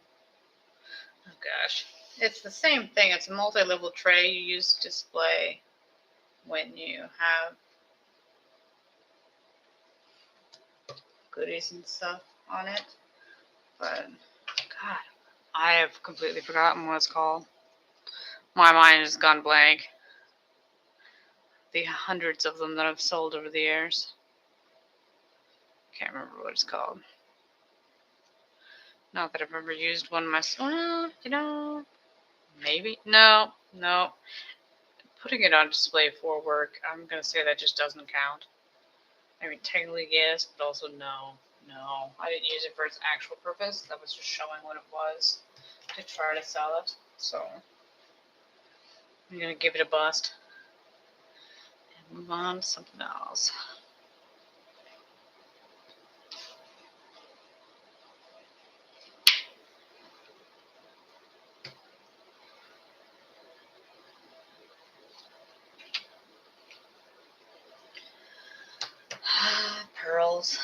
Will we ever find them? The answer is no. We will not. I guess that's the one thing you could have done is gotten all the pearls and put them in order. Gone that way. Which at some point I may in fact do. I get super annoyed. But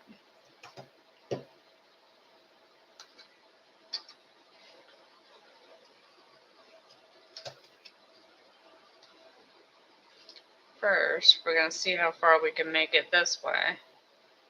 The way I prefer, which admittedly, as I've said numerous times in various videos, the way I do it's probably not the most efficient and fast way. It's just the way my mind likes to do it.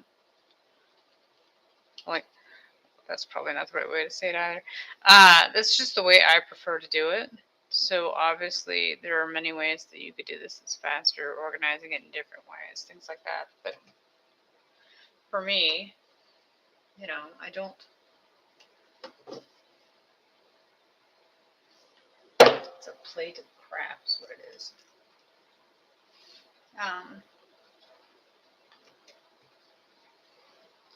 That's not really how I like it. Oh, let's see if that's correct. Huh?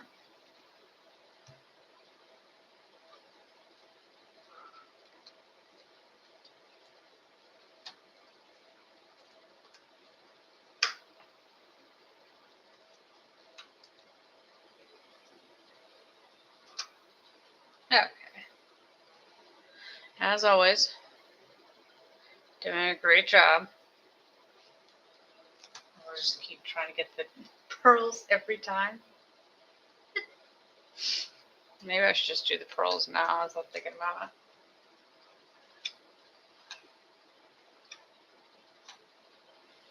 it.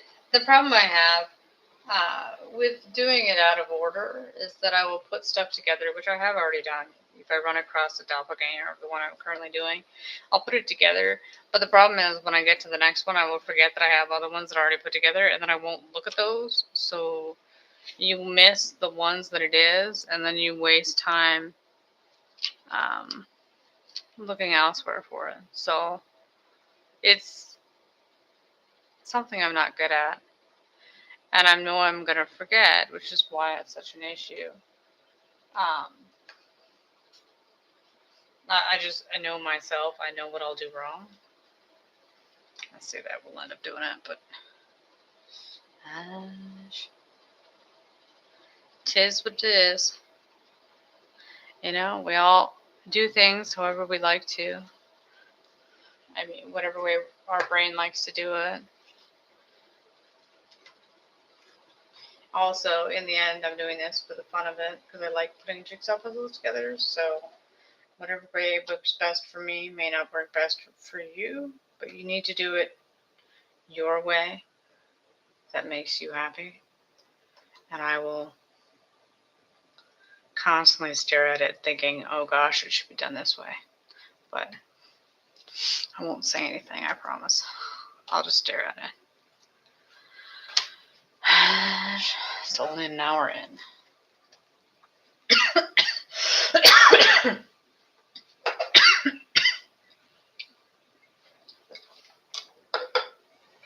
Sorry.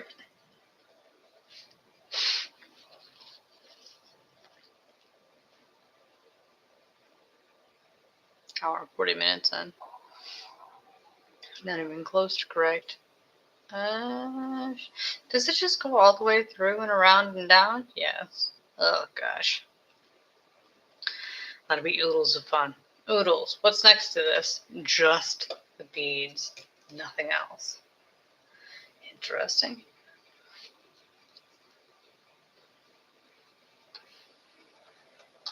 This one.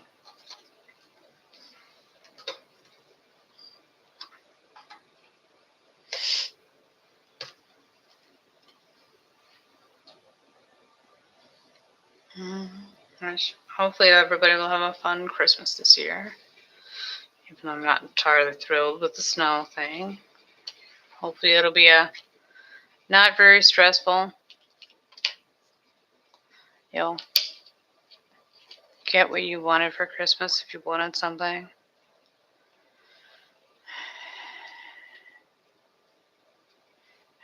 You'll be fine. What's next to this one?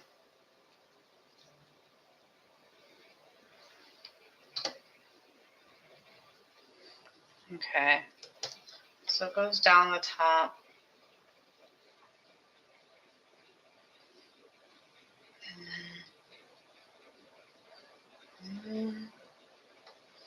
That I can finish my Christmas shopping. Yes, that's right. I still haven't done it yet. I hate shopping. I hate it so much. I'm not keen. Sadly, it's not like I have a lot of Christmas shopping to do. I'm really bad at it. You know, I could almost say I overthink it in some ways. Like you spend so much time trying to get a gift that you hope that somebody will like and use. Then I put my own constraints on it. Try not to get them something that's going to take up space and just waste it. If you're never going to use it, that I always got to remind myself, vice versa. If somebody buys you something that's a gift, they meant well. You don't have to hold on to it to the end of time if you don't like it or don't want it.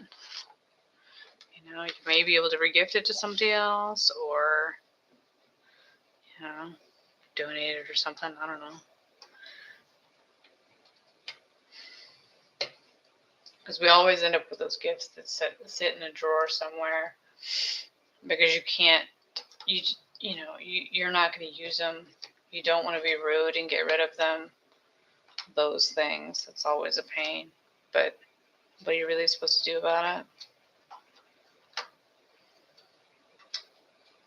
That and the odds are, I guess it just depends on the person, whether they even notice if you use them or not. Like, because it depends on what it is. Obviously, if somebody gets me a puzzle, I have to do it whether I want to or not. I don't know if I've ever run across one where I was like, I really don't want to do this at all. It looks horrible. That's not this. This is not one of those puzzles. And it was free. I mean, you get what you paid for on this one. But, obviously because of the stream, if somebody bought me one, they'd know if I didn't do it on the stream, then I probably didn't do it. But besides that, usually no one knows. So it's a constraint you put on yourself. I always find it's quite amusing, the things kids get for Christmas nowadays. Like, yeah, my parents would never buy me that. It's not to say they never got me anything great. Like, they got me what they could afford and what was reasonably expected. They didn't get me outlandish gifts, but, you would generally make a list of whatever, and if it was in the budget constraints, they could probably pull some of it off. But you didn't get nearly as many gifts as some kids get. You're like, holy shit. That's a lot of shit. Let's keep it real. Usually most of the gifts you get for Christmas, how many of them do you actually use on a regular basis? Especially if you're a kid, how long do you use it before you don't care about it anymore? Like, you put so much emphasis on needing this thing, and then you used it, 3 times, and then it sat on a shelf somewhere. Like, how much money did your parents pay for that, for you to use it twice and then never use it again? That's unlikely. It depends on the kid, but it's unlikely at some point that your kid will even remember exactly what they wanted that you didn't get them. Although, I guess it depends on the person, maybe. But I can't think of a single gift that I wanted for Christmas that my parents didn't get me. Although I know there was many gifts that I wanted that they didn't get. Like, it's just not how my brain works. That's not what I remember. So we have the leg. And then the cake. You know what? How is this a thing? I don't know why these are always so difficult. Bane of my existence.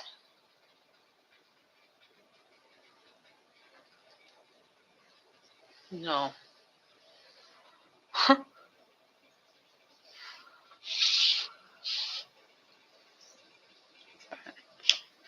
Although, Probably not the best representation. I once got coal for Christmas. I mean, they did it as a joke. I did actually get gifts, but I guess I was too moody and not happy, too grumpy. I'm pretty sure that's what they said. So I didn't get any gifts. Gosh, I don't know how long they spent where there were, they took all the gifts out from underneath the table, and not underneath the table, underneath the tree. They took them all off. This is not the right one. This is the other one. And hid them somewhere so that I had to sit there while they were unpacking the other, they were doing everybody else's gifts. And then after I sat there for a while all grumpy, then they eventually pulled mine off. I think they even put coal in my stocking. Yeah, they went all out. I don't know. I'm sure I was really mad about it. I'm not mad, sad about it at the time. But what doesn't kill you makes you stronger. I mean, that's how we were raised. Ah, crap. Now we got the pieces on the floor.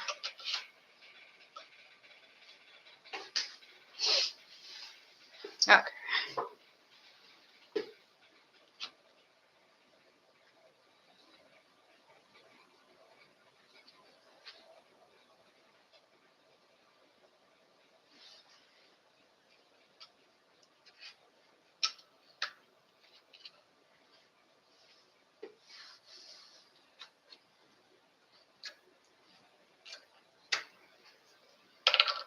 No, you just threw it off the thing. Does this one fit on this one? Ha! Got it. It's exciting.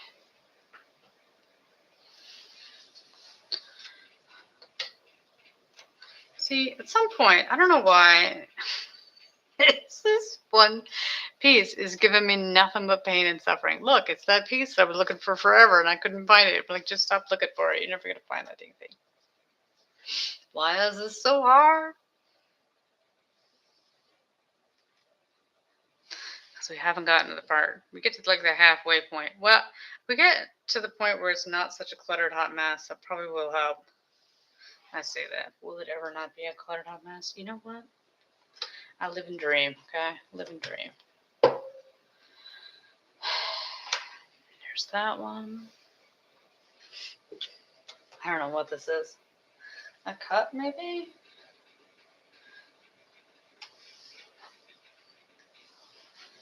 I don't know. The Kate Spade style is unique, is the nice word I'm going to use. Yeah, I have no idea what that is. And yes, it is really what it looks like. I'm just saying. I don't know. I realize the camera doesn't make it look perfect, but no clue. No clue. Although, that's Kate Spade, then. That does not go together. That's not right. Okay. What does this connect to? The bonbon tree. So it might hit the edge of the bonbon tree. I don't know if they're bonbons or not. Yet again, the festive theme of this thing, most of these things, I have no idea what they are. So, I don't know if that really matters. Usually when you're doing the puzzle itself, but I can't really describe it to tell you what I'm looking for because I don't know. No idea. What is that thing? It's this. This is it. I got it. So exciting.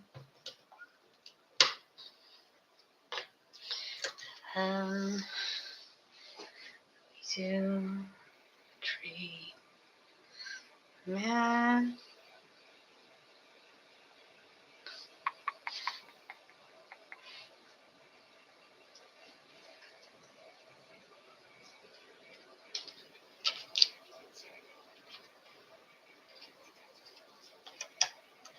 Oh. Huzzah. Is that the foot of the thing? Okay. That is the same bowl, but it's not the right spot. Yeah, so many display bowls, like the fancy ones, the crystal ones. Oh, like Waterford and all their other friends. Great. All I can think is breakable. Don't touch it. Not really key. Man, I was doing dishes today before we did this stream. Goes if you need to do them. Don't let them accumulate. Keep up with them.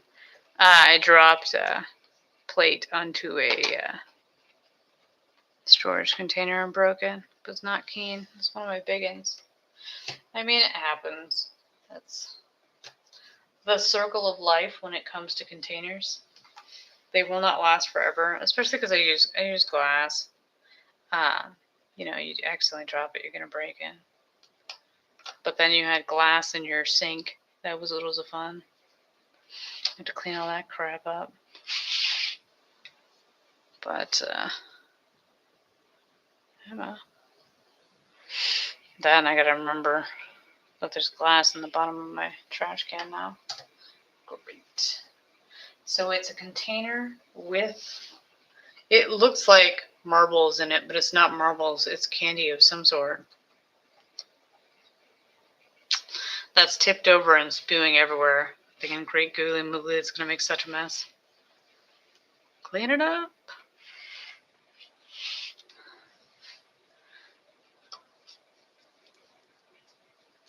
Does it have the thing next to it? Correct? Yep.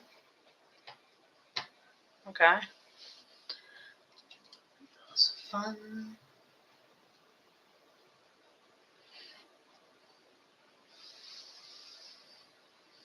Gosh, I can't remember what I was watching, but it made me think of, or might have been when I was up in my sister pack.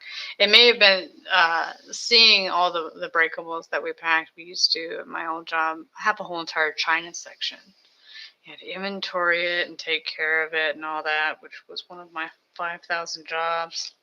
Because back in the day, not that long ago, people used to buy fancy china, for special events and stuff. It's not sold that much anymore, but it was always such a pain in the ass because people would want to buy one piece of it. Like, nope. This is for display purposes only. You had to order it. And then when we started doing online orders, they would try to sell them one piece at a time. Like, no, it's part of the set. It may be in my inventory, but it's a display piece. Like, you can't sell it. Even if you wanted to, it's got stickers on it. Like, it's not sellable. You damaged the bejesus out of it. I just constantly think there has to be a better way. That and we'd have, not only did you have China, you used to have silverware too, like the whole shebang. Used to be a big deal. Now, people don't really care about that shit anymore, which is fine in some ways, but also it takes away from special occasions, It's when you bring out the fancy china that's been sitting in the cabinet all year long, and you get the long lecture about how you're not supposed to break it.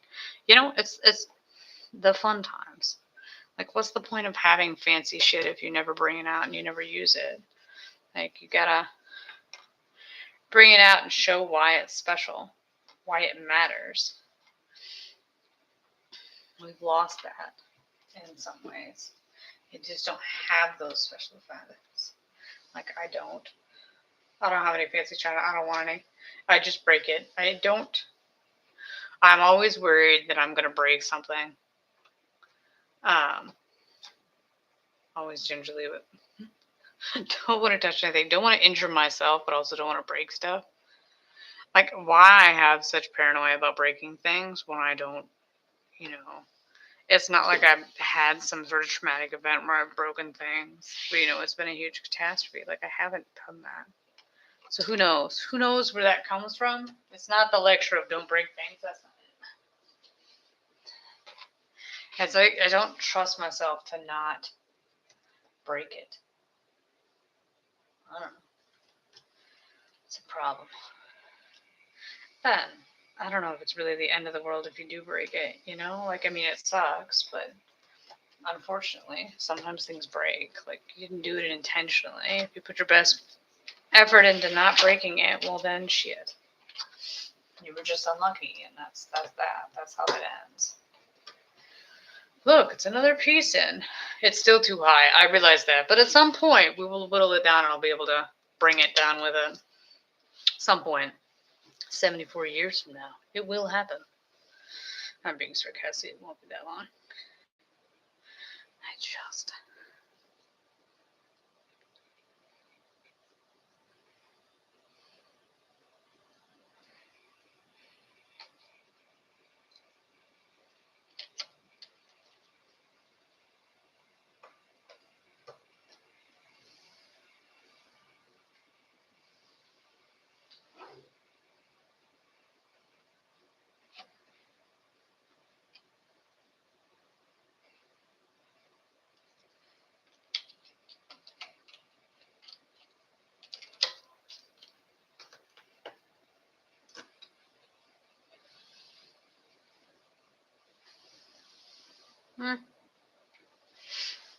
What is this thing I'm trying to find? I don't know. It's another fancy dessert, okay?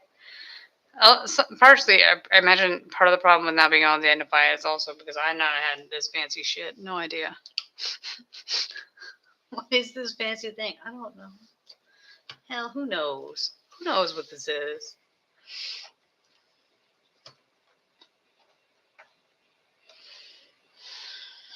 I don't even recognize the shape of it. No clue. No clue. Like it might just mean it's a regional thing and I've just never encountered it in life. I don't know. Maybe.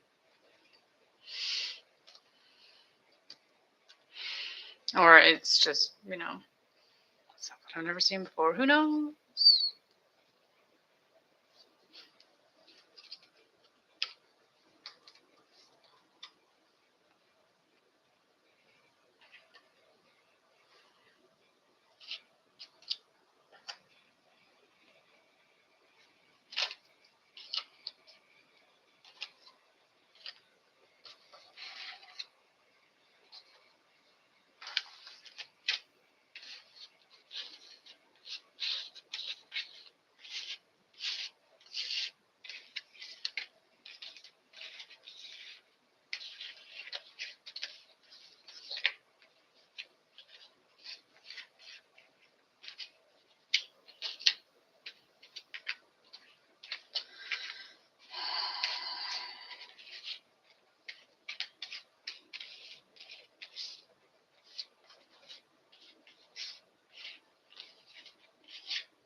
Taking the bottle out.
Okay.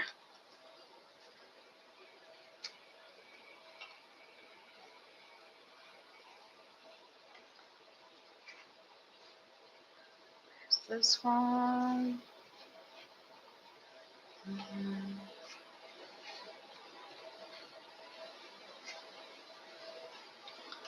I have more bottles? Really? Nothing? Shit. I was really hoping for something better. I was like, sure, there should be enough pieces of it. I can whittle this down. It'll look pretty. That's a bottle.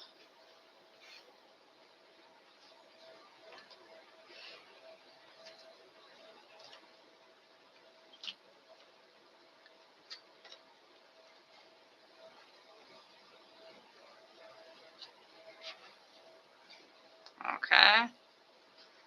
Oh, swollen.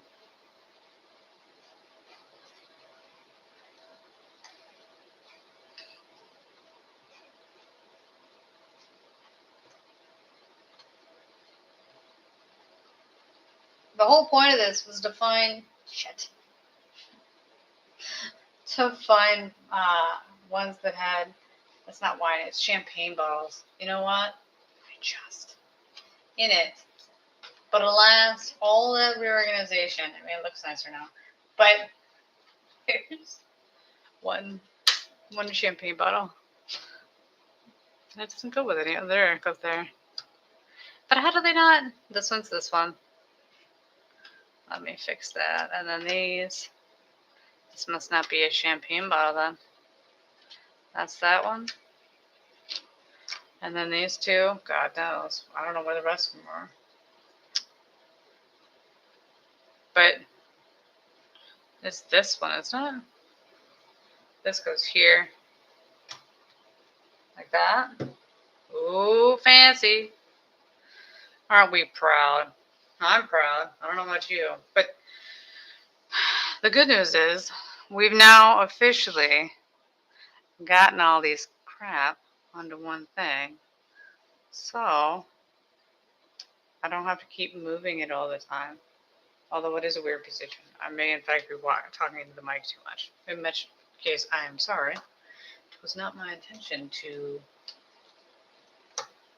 annoy the bejesus out of you. But it is what it is. I hope it'll make it a little bit easier to go through and find stuff. It's what I hope for. I will eventually get stuck. But until then, it's a little bit less cluttered. That's the correct answer. Nope. Sassafras and Dragnet. I say that. I was like, yeah. Where are you going to get stuck? The pearls. The pearls are always the answer. The pearls are always the worst. Why, pearl? Why? And it's not pearls. What are they? It's like maybe the popcorn thingy. Like it's not always made out of popcorn, but sometimes it is. But although I'm sure I have strung the popcorn in the thing before. But it's been a bit. It's a heart. Can I find a heart? No, I cannot. I'm just gonna call that now. Which I didn't say it earlier, but if you hear that noise, that's just the heat. Oh look, there's little paw prints. How adorable. You know. So this goes down there somewhere. It's not actually anywhere near this thing.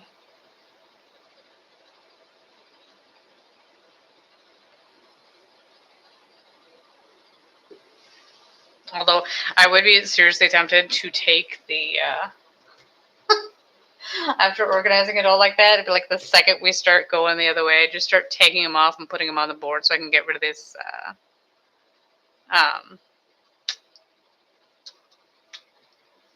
placemat. I couldn't remember what it was called again. Completely crashed. Brain was like, what is this? Don't know. I'm pretty sure I said it earlier, honestly. It's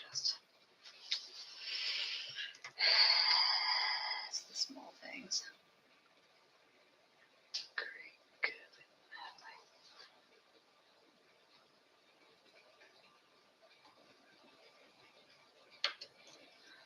Is this what it's supposed to be? No. Yeah, no. It's supposed to be. Put that back in. See, I put the wrong thing back. Oh, this is a catastrophe. What was that? Switch it. I need the light back.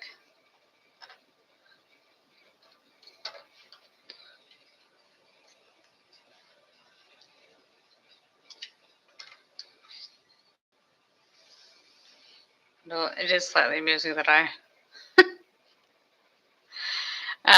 kept the wrong piece.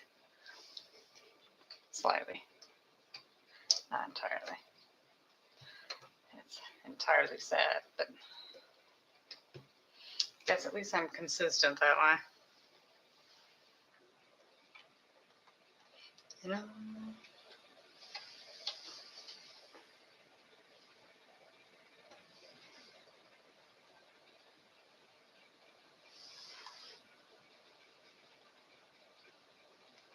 Really?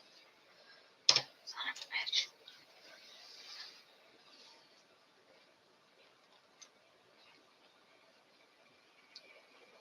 Here we go. Got it. It's exciting stuff.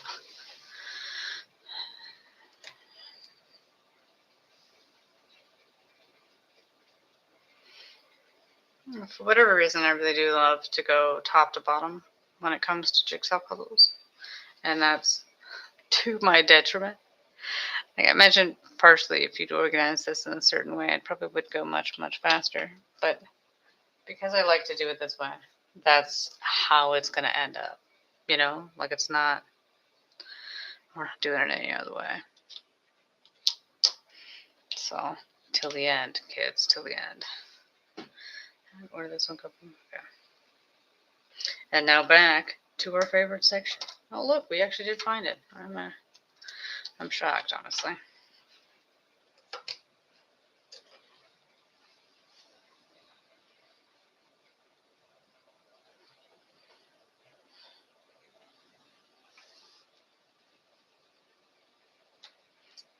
Dun, dun, dun, dun.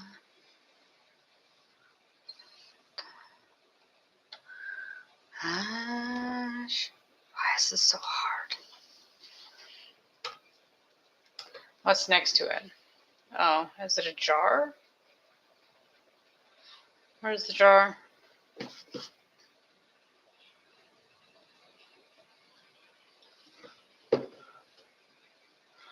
It's not right. Oh yeah, it's not right. That's what the problem is. Tis not the right one, kids. Done. Put it in raw. Here I was getting all excited for actually finding the piece that goes there. Foolish, foolish me. Thinking that I was going to pull that off. I know how hard it is to find the beads.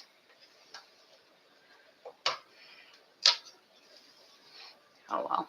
Move on to the next one. It will come back later and it will magically appear in 4 to 6 hours. I'm being sarcastic. You better not be here in 4 to 6 hours.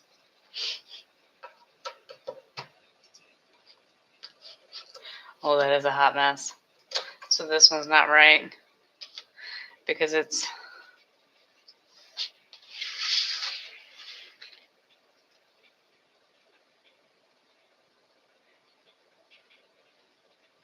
it's the right style. It's just the wrong, this one. So it's the other one. That's later on in the puzzle.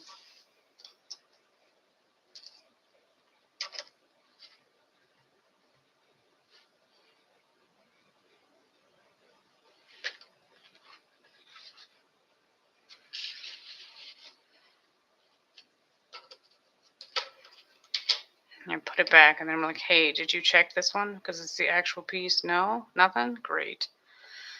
Just great.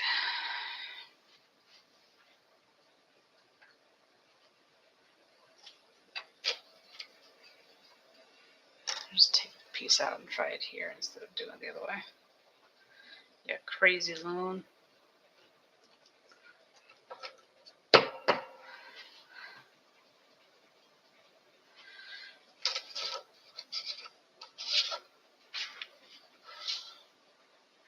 Well, good news is that is the correct one. The bad news is that's also not the correct one. It's this one.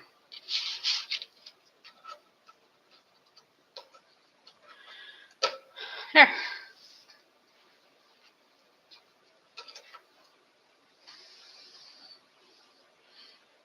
do we have this fancy vase?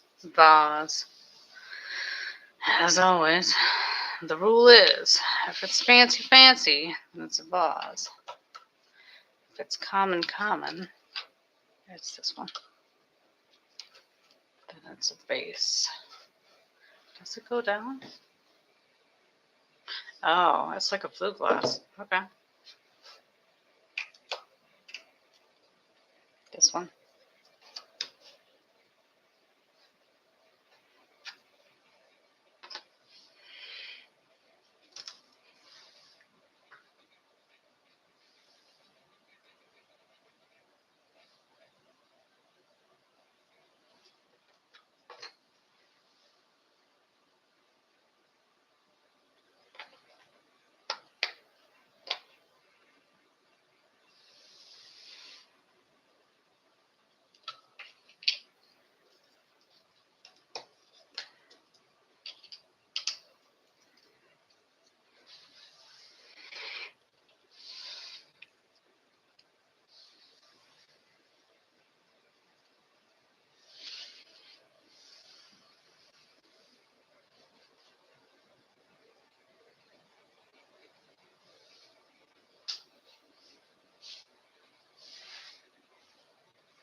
The tediousness of the middle.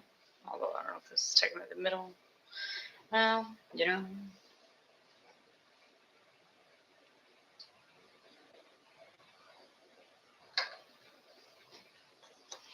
I mean, every piece you do is one piece closer to the end part of the puzzle.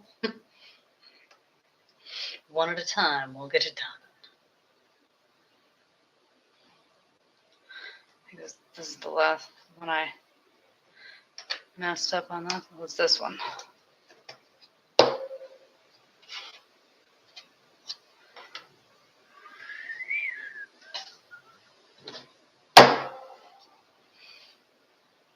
Oh, so we got another one of the display thingies.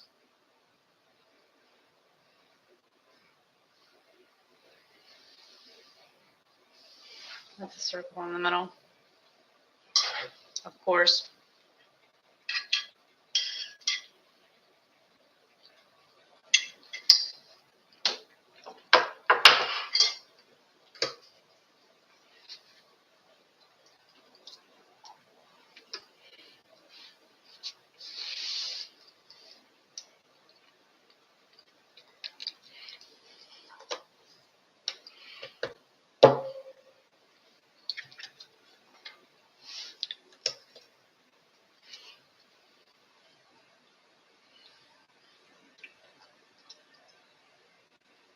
It still amuses the bejesus out of me that the thing I have the most problem with is the popcorn. I assume it's popcorn. That's what we're going with. That's what I'm declaring it to be. The string of popcorn is giving me the most trouble on trying to match it out. Although it should be the easy part. Because it's the most distinctive. But alas, here we are. Slowly being driven insane by popcorn. You know, it's the small things. This is this one.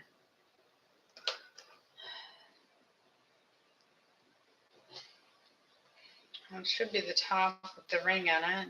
It looks like that one, but that's not it. It's the wrong way. those bells.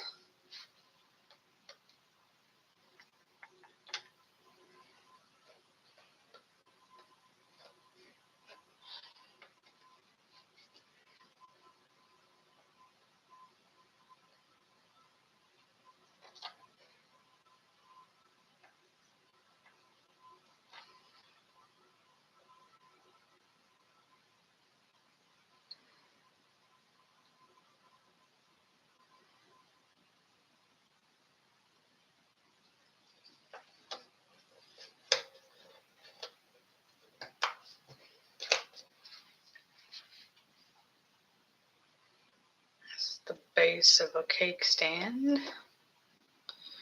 Look, I can actually remember the name of one. You know? But the question is, can I find the foot, the base? I don't know if I call it the foot, honestly.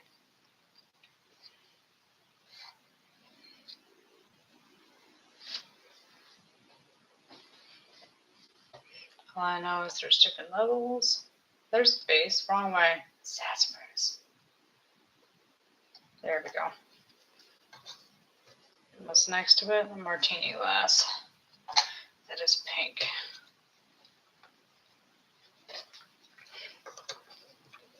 I don't know if the glass is pink or what's in it's pink. Don't care.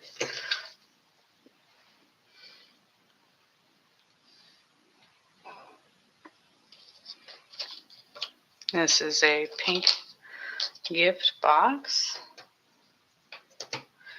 Oh, it's the mound of candy yet again. God knows. We've run across this candy so many times, and yet I'm still here, not done with it yet. Attacked it from all angles, trying to get this thing done. Let's do it from this way instead. Maybe that'll be better. It's always interesting. Obviously, when I pick up a piece, I'm picturing, what goes around it too, not just the one I have in my hand, but also what goes next to it. So this one, since you have the piece that goes above it, does it match both ways? But yet still, I struggle. This one. Yeah, the mounds of candy are a little bit wonky. Like they don't quite match what you expect them to be. It's causing me troubles. And that's the nice way to put it. But I wonder if this goes here. And then the other one. Where's the squiggly middle? This one. That I had problems with it earlier. But I finally found where it goes. That's exciting. But the joy of joys, as we whittle, we have less pieces to look for.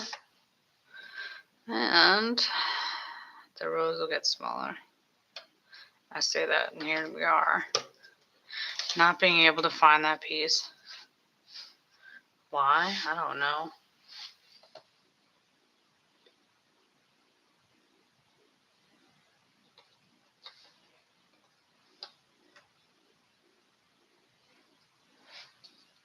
Yeah. There it is.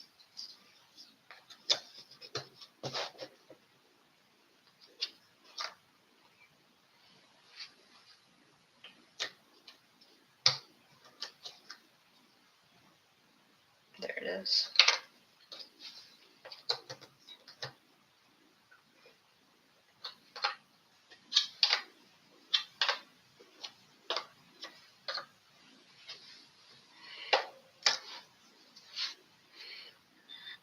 No, this one's not going to be fun. Oh, actually did find it. Shocked. Pearl is always good for everyone. Oops, this one.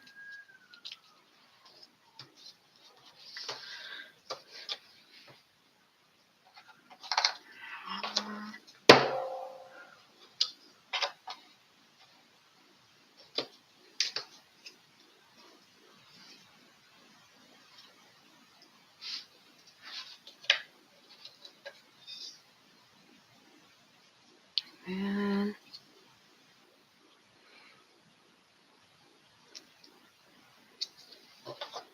what's next to it? Oh, so it's the gold. Does it go all the way out there? Like this?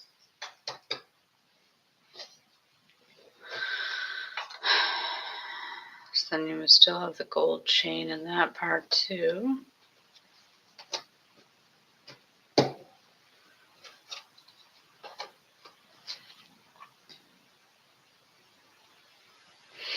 And then more of the footprints from a cat.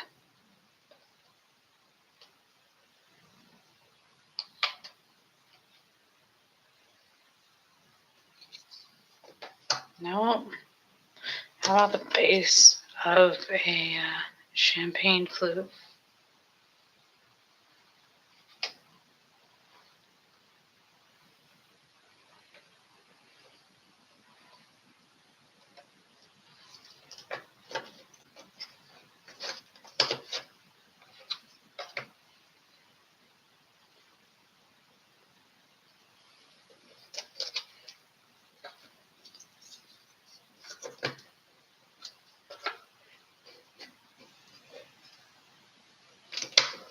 Oh, how about this one? Does this go all the way here? If not, there must be another one.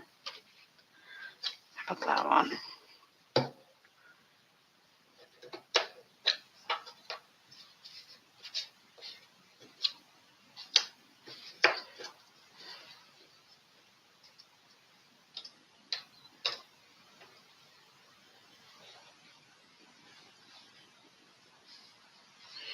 Has a distinct base on it.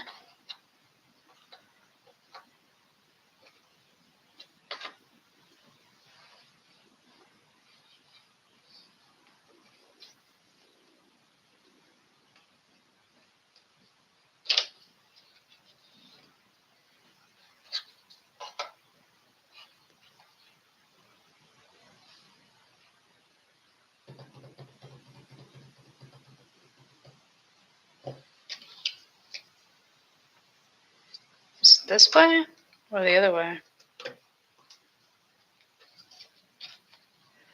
I don't know. That's weird. There's another one.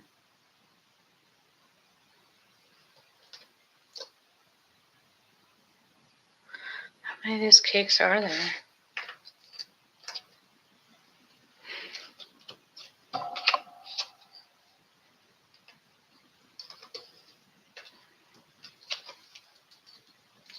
About this way. There we go.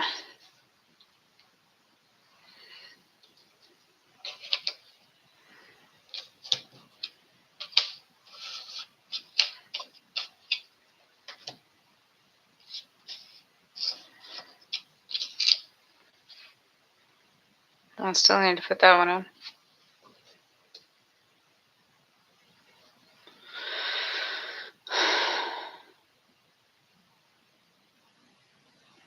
You know,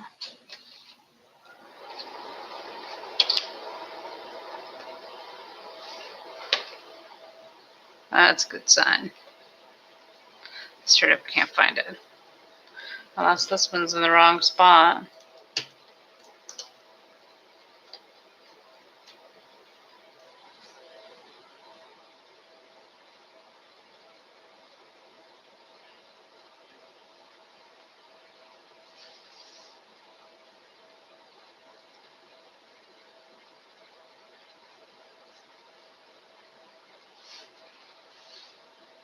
Or it fell somewhere.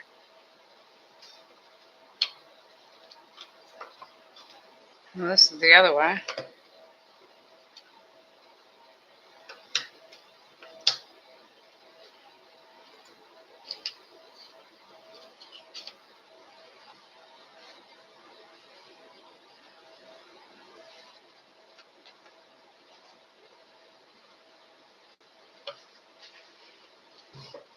Okay, what's next?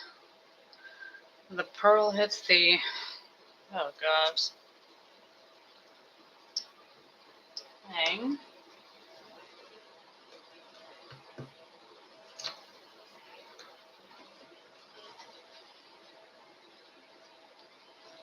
This one's right, so then that one's wrong. See, this is a hot mess, man.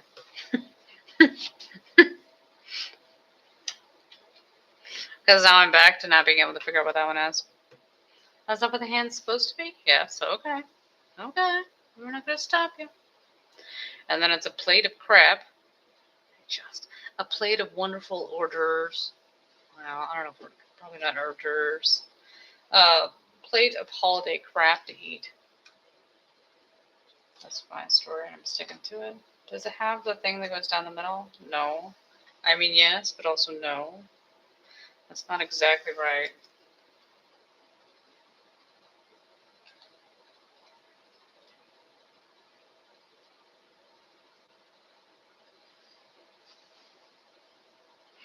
You know, this is hot.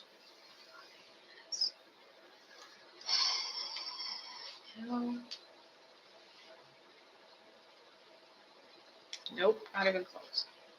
Nice try though, kiddo.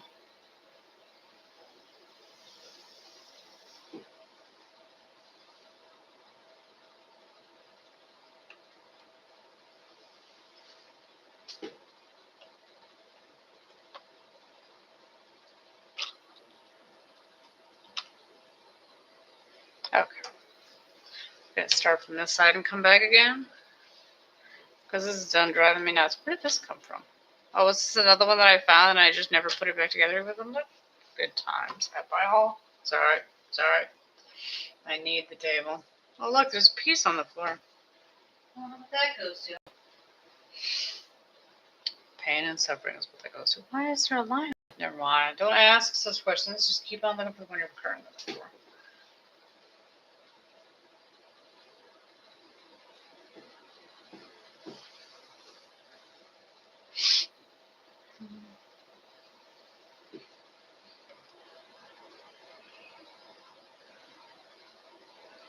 It's so slightly amusing that looking over here at the side that's, off the screen, it hurts my eyes. I don't know why though. There's no actual reason it should honestly hurt my eyes, but it does. I don't know if it's the angle, the lighting, because had I not been doing this on a live stream, the lights wouldn't be on like this. Well, they might, but it's highly unlikely because it's too bright, honestly.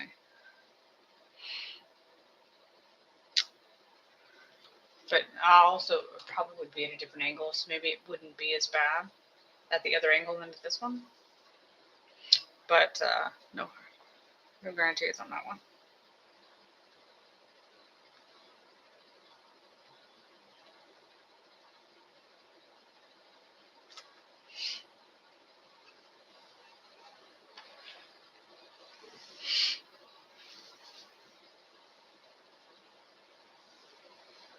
It just keeps chugging away, trying to keep me warm. Although, admittedly, I don't have the heat on as high as I usually do because I'm wearing my onesie. It's quite warm. You don't really need to have it on as high as I would if I was just wearing my normal home attire.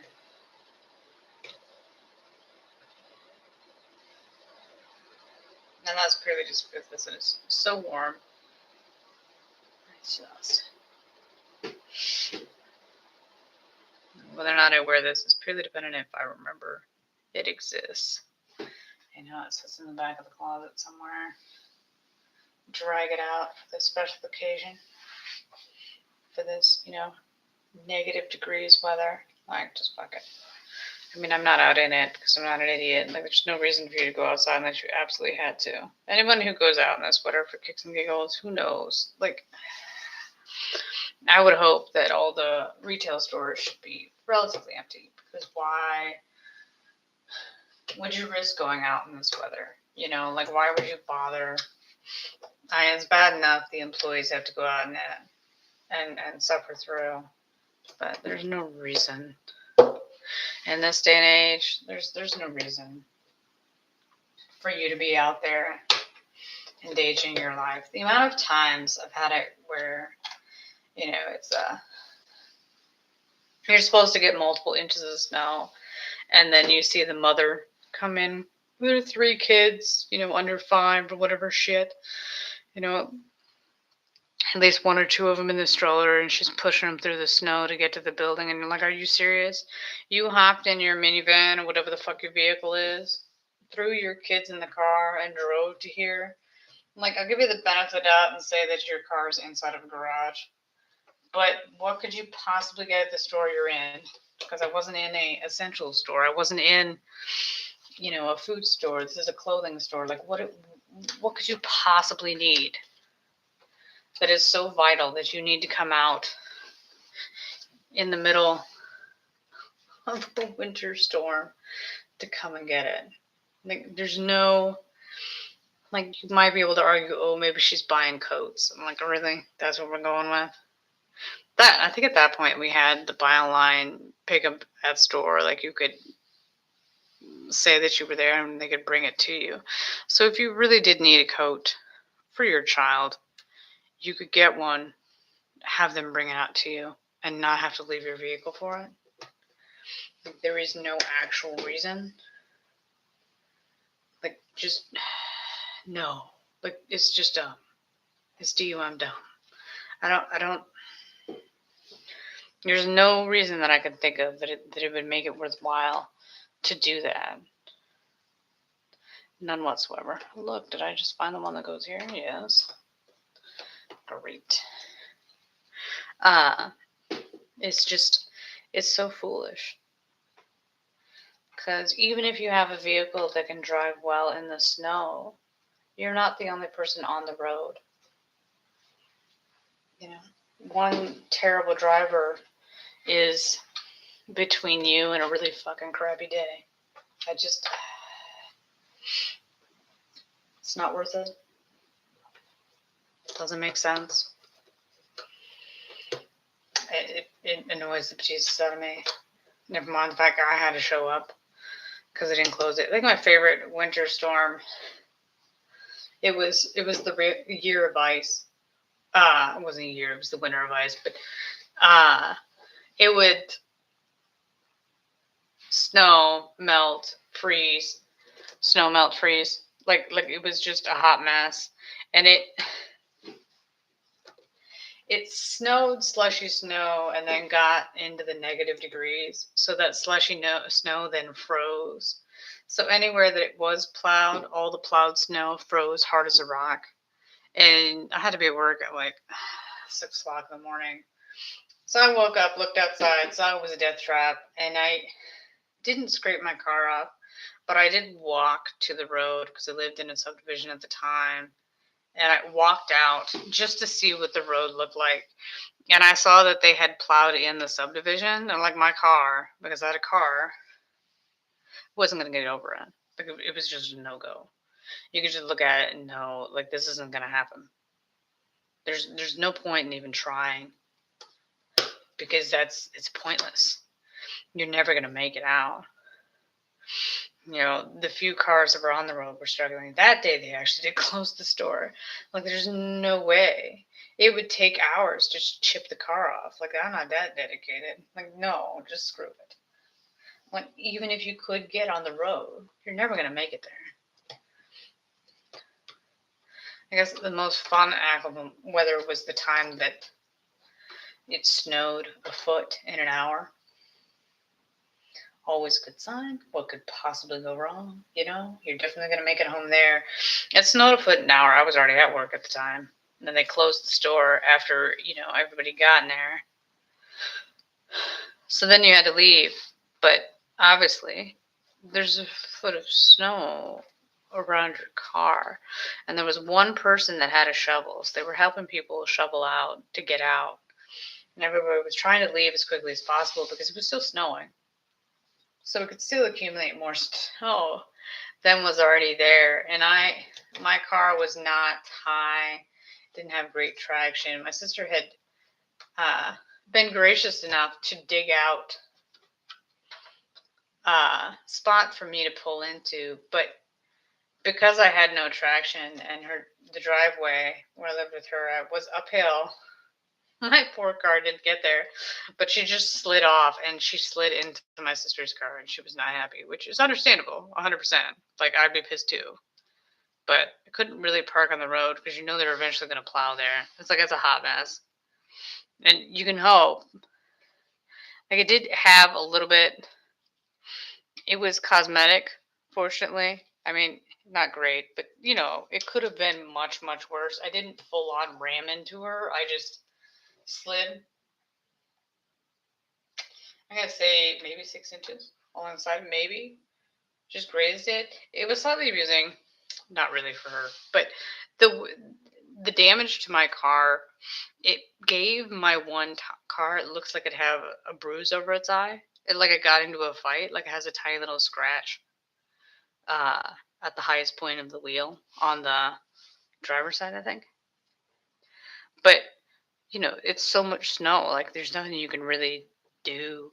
Like, you know, when it goes in, because it just slid that way. It's not that I was pointing my car that way. That's just the way she went. That's when I think that's classified as the resign to your fate section. We're like, shit, we're done here, kids. Like, it's all over the ground. Like, this is not good. I don't want to do this. I don't want to do this. And then after it's done, then you have to get out of your vehicle, go inside the house, and tell your sister that you hit her car. Yeah, it's not good, kids. I did it. It was bad because you're already annoyed that it happened, and then you got to annoy somebody else that it happened, and then I don't know if she went out right away to look at to see what it was because it was still snowing. Snow. You know,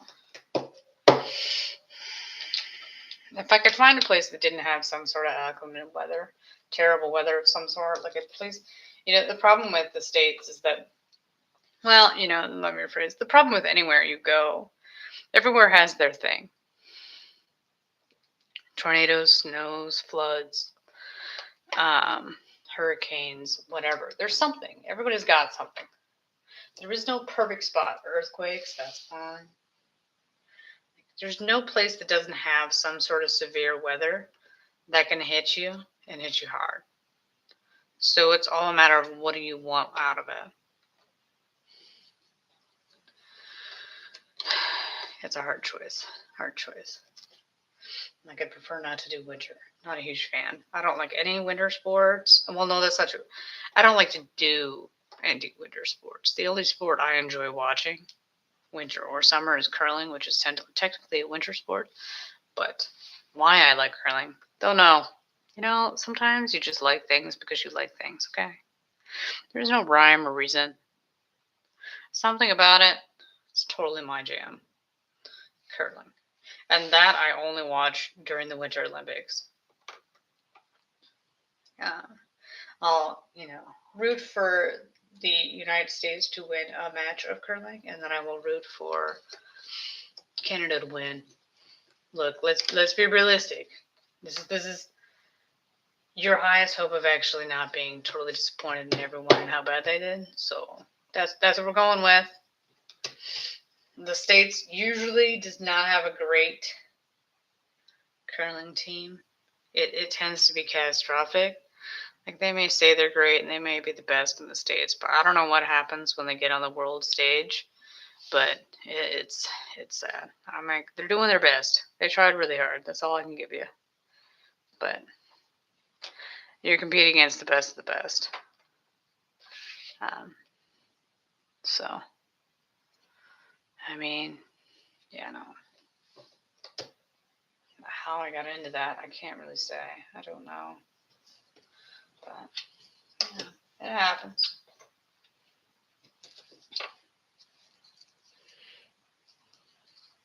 Here's my purse.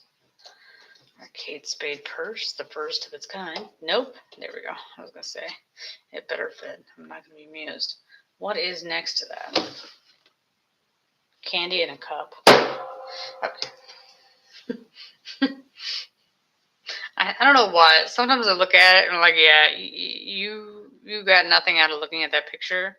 Because you can't tell what it is in the picture, it's not going to really help you much to look at it. But I still try.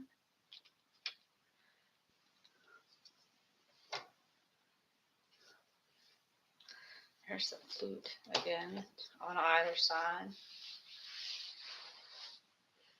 Does it have the Oh, it does go back. So the flute on that side, and then the gold chain.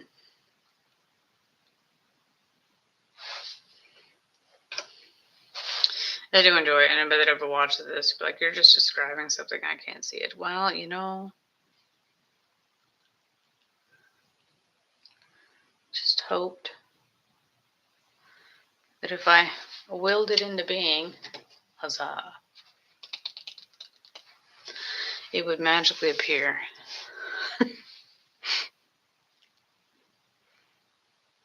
Well, this means that the cup that I described earlier is in the flippin' thing. Oh, there we go.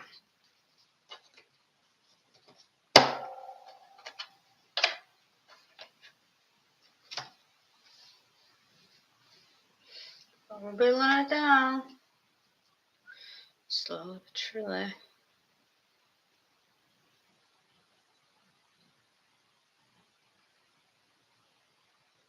That is taking all of my being not to lay the pieces out where I want them, but we're waiting until I have whittled more pieces before I'm allowed to do it. It's not that I won't. I definitely will. The amount of time I spend reorganizing pieces after I've already laid them out, it's impressive, if I do say so myself. I didn't say it was a good thing. What is it? No idea. It looks like oysters, but that doesn't make sense. Like, I guess, maybe. Does somebody have oysters during Christmas? Is that a thing? Is that what we're doing? Okay. Oh.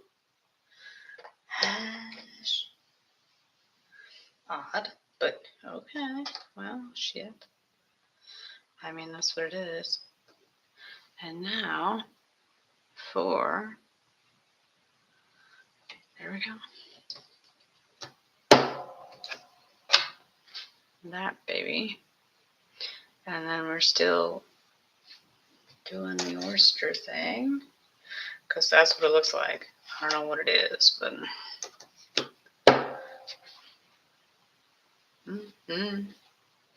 yeah, which I just looked at it in the video to see what it looked like, and I'm like, yep, that looks exactly what it looks like in this one too. I have no clue. No clue. What's next to this thing? Oh, it's the candy thing again. I struggle with this.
It's a candle. Let's do the candelabra. That sounds exciting. Will I be able to tell? Yep. It's fun for all.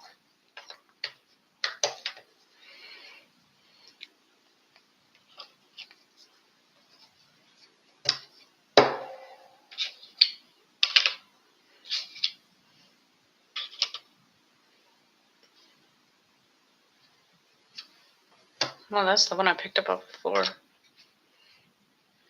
The reason I know that is because it had the white line on it, and I'm like, it looks like an outside piece. I'm like, I don't understand why there's a white line on the outside piece. Because that's not how the outside looks. I'm like, what is this straight line? Well, no. It's a distinctive piece. No. There should be another, yeah, it's another pink one. Sassafras and Durignat. Come to me. Oh, candle. There we go.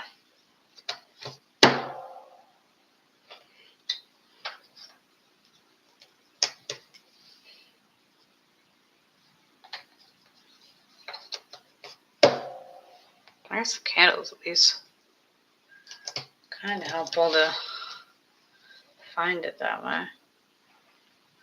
It's distinctive. Let's go with that.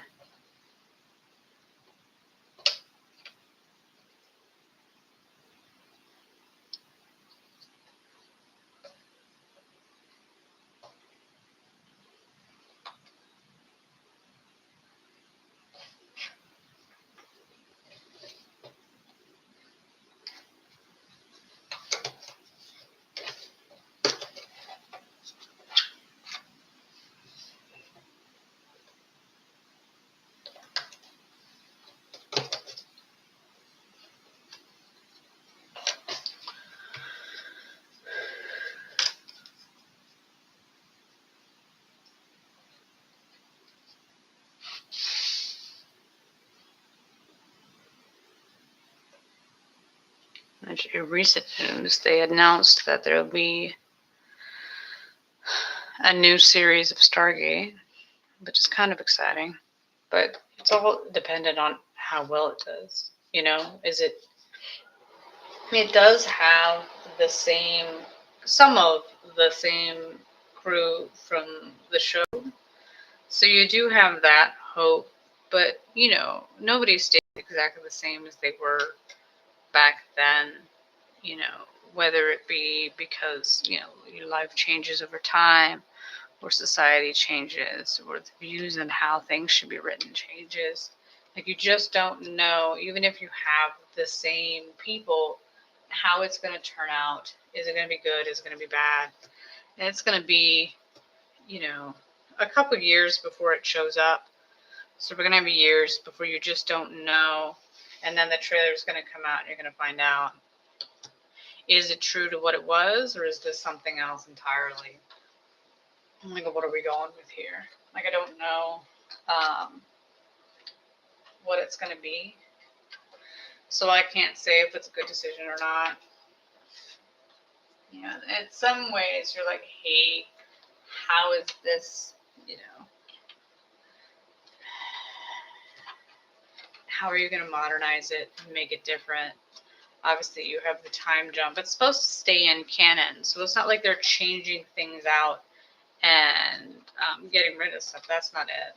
Like, I don't know how you're going to deal with that. If you're bringing back some of the actors from the original series, how that's going to work. I don't know any of those things. I try not to get unrealistic expectations. I mean, it was kind of nice. I figured, at least with that, you can see through how many people watch the show, in syndication, how well it can do, what the possibilities are for the show. So they should have some idea where they're going to go. And then if you keep the original team in there, you could hope they would try to make sure that it stays true to the original. But it's just a completely different time. And I don't know, like the one streamer that I watch, people keep asking him to watch Stargate. And it's hard to catch up because he didn't watch it when it was originally on, because of whatever reason. He just didn't. No harm, no foul. But because he didn't watch it when it originally came out, the original one is 10 seasons long. That's a lot of show to try to catch up on. That's a lot. To me, it would be, sometimes I'll run across things. I'm like, oh, that looks interesting. And then I'll look and see, and it's got, it'll be a 20-book series or whatever. And you're like, I just can't. I don't want to devote that much time to it. It could be great, but that's a huge commitment. That's a long time. It's like One Piece. I would love to catch up on the show, but it's too much. It's daunting. That's a lot of content to digest, to catch up on, to be diligent about. And no matter how great a show is, if you binge it too fast, you'll eventually OD on it, and then you'll burn out. You'll burn out. It's one of the perks of watching Asian television is that it's usually 16, 20 episodes long, max. Maybe. It depends. If it's Chinese, it'll be longer. But usually, it's 16 episodes. Some of them are even 12. So they're fairly short. So usually you could probably binge through that fairly easily. Like you're going to be able to burn through it fast enough that if it starts to peter out and get boring, you might be able to persevere and get through it and get it done. Like there's no guarantees because there's no guarantees in life. Like it does happen from time to time. We're like, yeah, I can't. It's a lot. I'm struggling to get through this. Like it does happen. But usually, yeah, if you just keep burning through it, you'll eventually make it to the end and be done with it. But for the bigger shows, like you'll constantly get people to ask them to do it, partially because it does borrow a lot from, I think it's Ancient Civilizations, which was a guy's theory about aliens interacting with humans. I don't think it's aliens in the respect that we think, but I guess one of the authors he likes, a lot of Stargate is based on that. So it's based on something that he likes already. So he already is, it's in his wheelhouse, whatever. But, the problem with that show is that it's from a different time. It started in the late 90s and went for a decade. And, styles change. That's not to say you can't go back and watch old things and old things aren't good. But that show was not made to binge. It was not made during that era. It's a great show, great format, and I wish a lot of shows would go back to that. But it's a lot. It's pretty daunting. It amuses the bejesus out of me every time. They're like, "Hey, are you going to watch this?" Because they're constantly asking him to watch it. But yeah, he's not. I don't know if he's watched any. I don't know if he likes it at all. Like I can't tell, because I imagine he would be like, "Hey, I don't know how honest he would be." Because people are so excited. Like on one hand, I'd be like he'd be fairly honest about it, but on the other hand, I don't know. Like I don't know how much time and effort he's put into trying to get it through any of it at all. But I can't blame him. I don't know. Like I can't even fathom trying to get into a show that's that long. I have done it from time to time, but usually it's a lot. You see how much you still have left, and you're just, ugh. Really, do I want to spend the time on this right now? No. Will I ever? Maybe. Sure, why not? I mean, probably. But it's a lot. I don't fault him in any way. I feel sorry for him that he missed the boat on the show. But, it's always been available in syndication in many platforms. It's a great family show. Like many shows, it's the first season's kind of rocky. They're still trying to figure out where they're, how to do their show, really ironing out, how to shoot it, how to write it, getting the characters set up. And then once you get that fine-tuned, well-oiled machine, whatever, like once you get it all set up and ready to go, then you can just start banging out great episodes. Obviously, you'll still have the weird episodes that don't make sense or don't work well, which I haven't. I don't know if I could binge watch Stargate or not, but I haven't watched it in a while. I have seen every episode. Well, every episode except for the last 2 seasons. I've probably ever seen every single one of them at least 10 times. I would not be surprised if it's more for some of them. But, yeah. I've seen them all numerous times, but I also haven't seen them in a while because, time.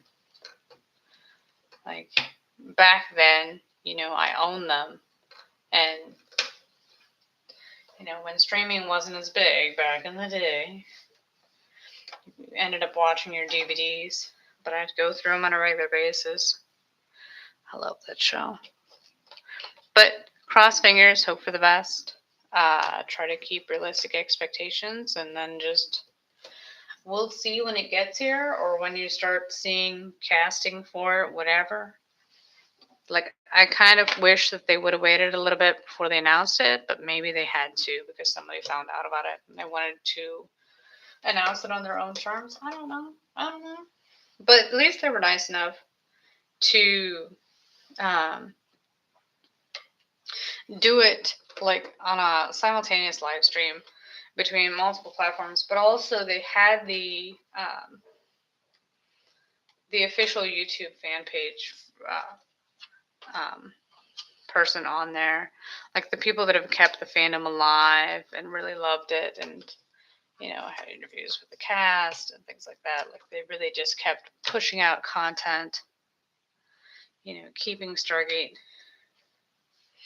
all the fans entertained and whatnot. Like they had them on the stream to tell them that it was coming back. Like that was very fun.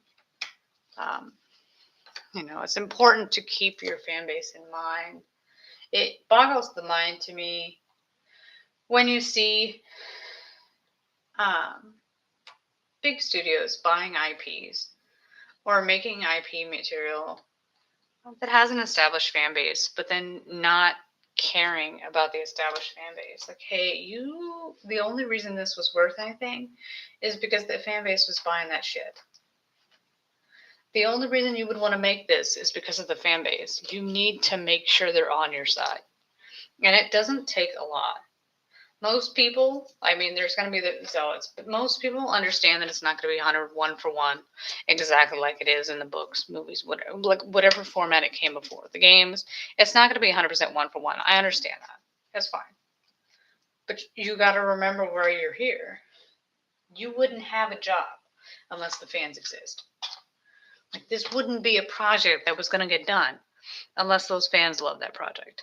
Like made it popular enough where you thought it was the studios that's paying for this would invest the money in it to make it. Like they're not going to do that unless there's somebody there to buy that product. So you need to make sure that your fan base is catered to. Like your job is to maintain the fan base you currently have, and then also gain new people from the ones that don't regularly consume content in the form it was originally in. So if it was originally a video game and you made it in a TV show, you have your video game audience as the diehard fans of it, but you also have your regular people like me who's never seen the video game. They may have heard about it, but they've never played it. They don't know anything about it. So it's your job to introduce them to that world while also maintaining the fans you currently have. And for whatever reason, we've now gone into the, if it's not well received, you're blaming the fans. I'm like, hey, you had an easy guaranteed viewership for this had you done it right. Like if you fuck this up, this is entirely your fault. I don't know why you're blaming other people for your ineptitude. Like you had a win and you threw it away. And to blame somebody else because you threw away the win, it's just ridiculous. Like it makes no sense. Like why are we here? What are you doing? I told you I was going to eventually move it over. Because I can't stand it.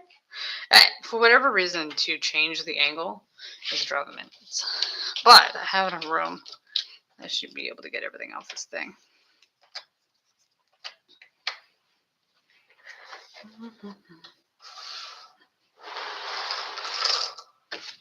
I just threw that on the floor. Dedicated that way. But it boggles the mind. They're like, oh, the fan base didn't like it. Well, yeah. Well, you shit on the original project. You shit on the fans that loved it. Like, of course they're not going to like it. Like, what are you doing?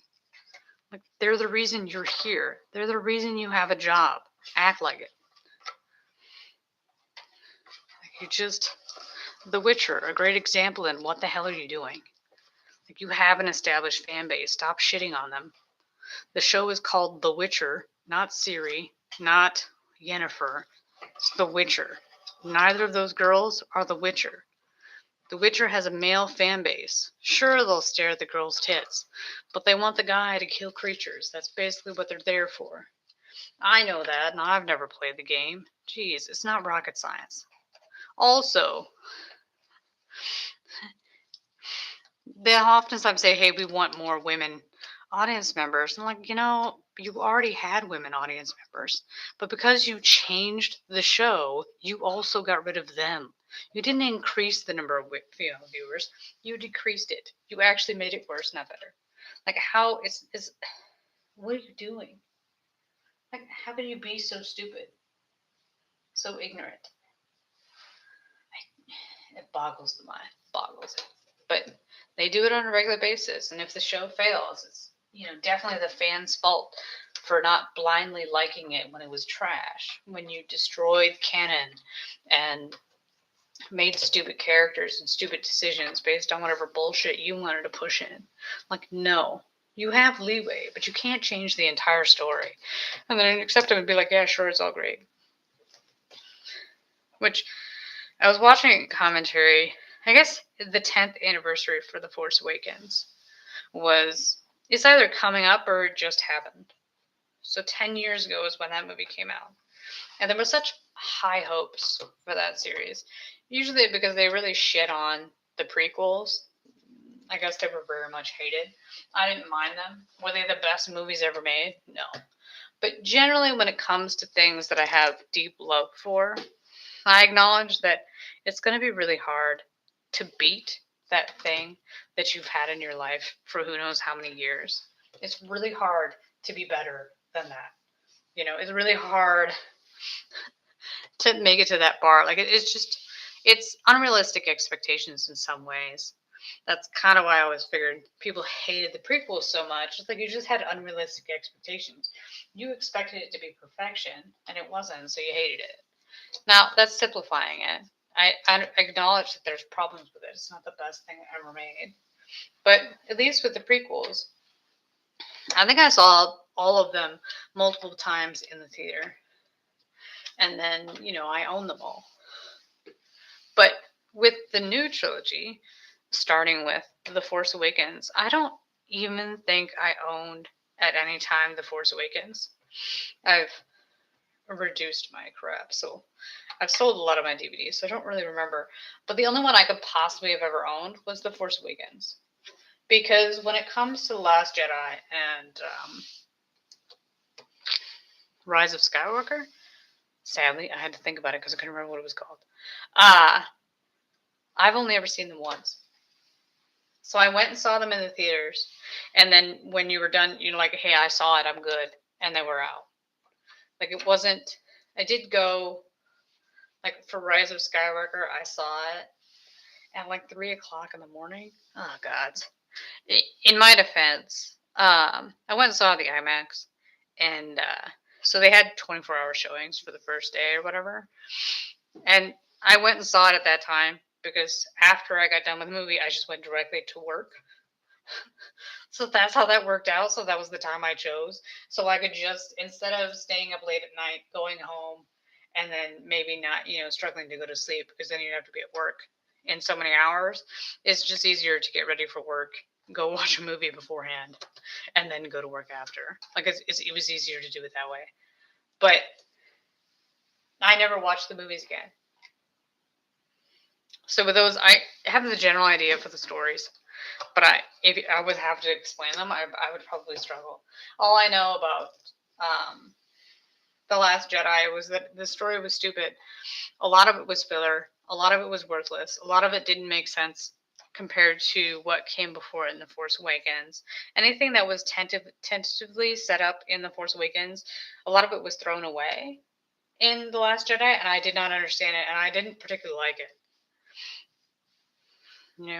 And then J.J. Abrams came back to try to finish it, but I just don't understand why, especially for those movies, you knew you were making a trilogy. So you knew you should have, when you made the story, you should have set it up beforehand. But I guess apparently now what they do is they just play it by ear. Like what tested well or whatever, and then they just change shit accordingly, I guess. I don't know. It's weird to me. But it looked like they did not have a clear plan. They did not know what was happening. They did not have a script. They did not have an outline. They had nothing. Like it didn't make sense. It's moronic. Finn was running around doing stupid shit for no reason. His whole plot could have been cut out. Like there was so much stupid shit in that whole entire movie. I just like and but Force Awakens, I guess a lot of people really hated it. Like I don't mind it. There are clear flaws that I've heard from them. I was like, hey, yeah, that kind of makes sense. I can see why that would bother you. Like at the time, I didn't care because it basically is just Star Wars redone over again in many ways. But I just, what a disappointment, a disappointing start.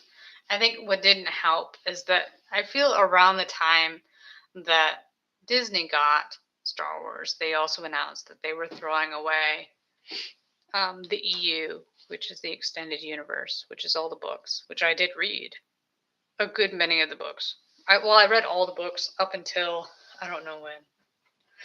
Look, they had a book plot that I hated, and that was pretty much the end for me. Like I just stopped reading it at that point and never went back.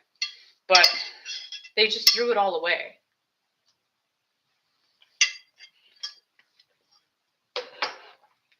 If you're going to be brazen enough to throw it all away, you better have a story worth telling. And they did not have a story worth telling. They didn't have shit. I had no plan. They didn't know what they were doing. You had all that source material that you could have used to make projects that people actually wanted to watch. You could have brought characters to the screen that people enjoyed. You even had a template where you could have gone off that. You could have done Heir to the Empire. You could have done so much. You also had Luke and Leia's kids. Because they do have kids. Like, you could go off canon a little bit. You could skip the Von War. That's when I stopped reading them. But, well, not skip in general, but you can still, you have a whole entire universe already made that is much beloved with many characters that you could have chosen to go have an adventure by yourself. You could have done a Dash Rendar series of him off doing stuff. You could have did a Mara Jade series before she met Luke, and the show at the point where she meets Luke on, I think, Dathomir. Is Dathomir where she met him? Or is she coming, or does she show up in Heir to the Empire? I think she shows up in Heir to the Empire. You know what? It's been a while, okay? It's been a while. But you could have had that whole thing of her running around with the smuggler doing crazy shit, having the Force, being handed to the Emperor, all that. Like, you had a whole world. And she would have been a strong female character you love so much. But you threw her away because you thought you could do better, and you couldn't. You didn't even come close. You completely failed in every way. And you alienated a huge portion of the fan base to do it, which is dumb. Like, you had the chance. People still showed up to watch the movies. They were excited. They were thrilled. They didn't love the first one, but it was still okay. But then you just kept getting worse. And then the last one was a hot fucking mess too. Partially because the one before it was a hot mess. Like, how do you fix that clusterfuck? I don't know. You couldn't. You failed. You try to retcon stuff. I don't know. Like, it was so simple for you to get a pass on this one and win, but you still didn't do it. Like, I don't know how you lost the ability to tell stories. I don't get it. But, go back to the basics. Keep the fans you have, and then also bring new ones in. If you can do that, then you're golden. You're going to have some fun. You're going to make some money. But if you don't, well then shit. I don't know what to tell you. Be One Piece instead. One Piece kept the fans it already had, and then also got new ones for the people that had never watched the anime or read the comics. the manga. Like, there's a way to make that happen. And it's not that you didn't have the money to make it happen, because you spent an absurd amount of money on all those films. An absurd amount of money. Like, over $500 million on each of the last ones. Like, that's a lot of fucking money. So it's not that you didn't have the money to make it happen. It's that you didn't have the skills to make it happen. This is this one? Oh, this is a hot mess. How do I keep messing this up, huh? But yeah, I don't get it. Like, they start to do a little bit here and now, a little bit, but we'll see how it works out. They had a trailer during the Stream Awards for, not Stream Awards, the Game Awards, for the new Street Fighter movie. I didn't realize they were making one. But I assume, since Mortal Kombat did relatively well, they were like, hey, maybe we could do Street Fighter 2. Which, my answer is, okay. Go get it. Make it happen. Let's see what you can do. So they had the trailer for that, and they're trying to keep true. I wonder how they're going to do that, honestly. With all those fighting games, I have a basic idea of how those go. But it does slightly amuse me that they talk about lore, like they actually have full-on lore about all the characters of what went down. And I'm like, yeah, we didn't go that deep. I've seen the movies that came before. That's basically as deep as I've gone. But okay. Like, I don't fault you. If that's what you enjoy, go have fun with that. But it looks like they're trying to make it fun and appeal to that audience. But we'll see how well they do on that. Why do I not have this fucking piece? It's gray. It should be easily distinguishable from all the others. I give up. Next. Okay. But we'll see how it turns out, because I don't know. Just the trailer, that, and it's a teaser. Like, they just, I imagine they just got all the promo shots together and then just jumbled it together. They don't have it, because I don't think it's getting released for at least another year. And also, they just got done shooting, so any special effects that you need to add into that, like, you just don't have it all done yet. It's not like Mortal Kombat that was done and ready to go, and then the trailer did well, and they're like, let's delay it for, 6 months. Like, what? Or you could release it now. Could you think about releasing it now? No? Shit. Like, by the time this movie comes out, is anybody going to remember it? That, and you buried it in the summer box office? Like, man, you had no competition in October. You could have done it then.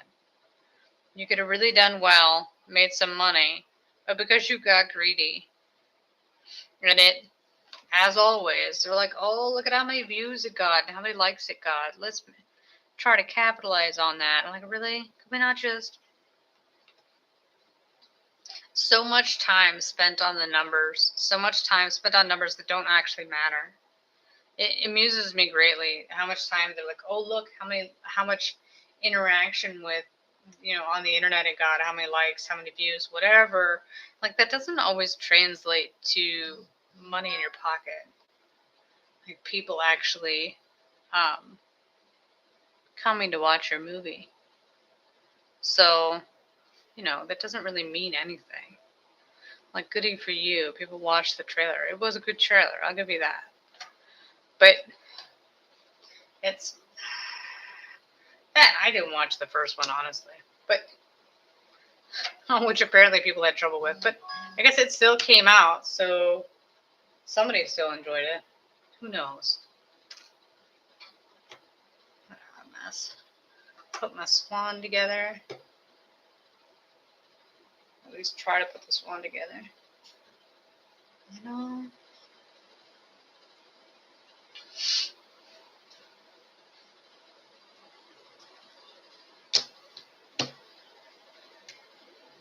Oh well. They want to waste their money. Like, I look at it, they have obviously Netflix is trying to buy Warner Brothers. And they're like, you can't possibly buy it. I'm like, look here, kids.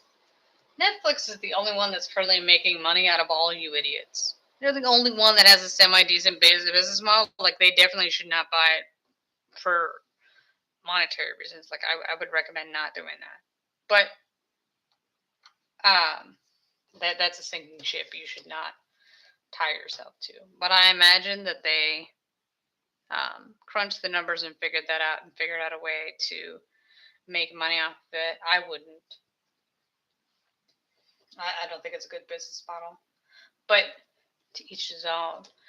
But they're like, oh no, somebody else should buy it. I'm like, the rest of you idiots are all so deep in debt.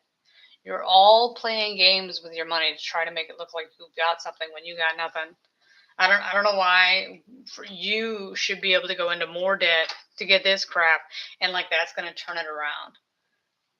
It's basically taking a loan to get a loan to pay off a loan and acting like that's going to get you in the green again. Like, no, it's not. Getting a loan to pay off a loan is a catastrophe. You're only going to go down harder. It's a terrible idea. And honestly, yeah, this is what happens when you make trash that nobody wants to watch. You hung your hat on the message, and the message was something nobody wanted to fucking watch. So shit. Like, what did you think was going to happen? Like, no. It's catastrophe. I feel sorry for movie theaters because you're giving them trash and they can't make any money off of trash. So they're going to go under because you're incompetent and you drug them down with you. You killed them too. You didn't know what you were doing. You're listening to stupid people and now you dug yourself into this hole. It's a hot mess. But, that's where you're at now, kiddo. I don't know what you want me to do about it, but this one is over here somewhere. And this is right there. This is here. Oh, that must be different then. Oh, I figured it out. Because it's upside down. Nailed it. In the bag. But yeah, it's fun times. I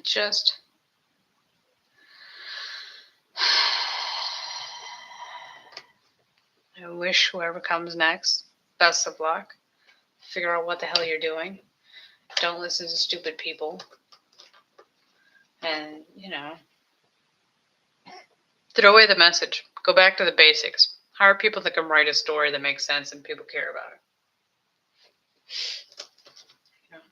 Have likable characters that people can identify with. You don't need them to have the same skin color as you or, even be the same sex as you. You can still identify with the person even if they aren't the same sex as you, race, sexual orientation. Like, none of that stuff really matters when it comes down to the basics of humanity. Like, you should still be able to identify with people who do not look like you, who come from completely different walks of life.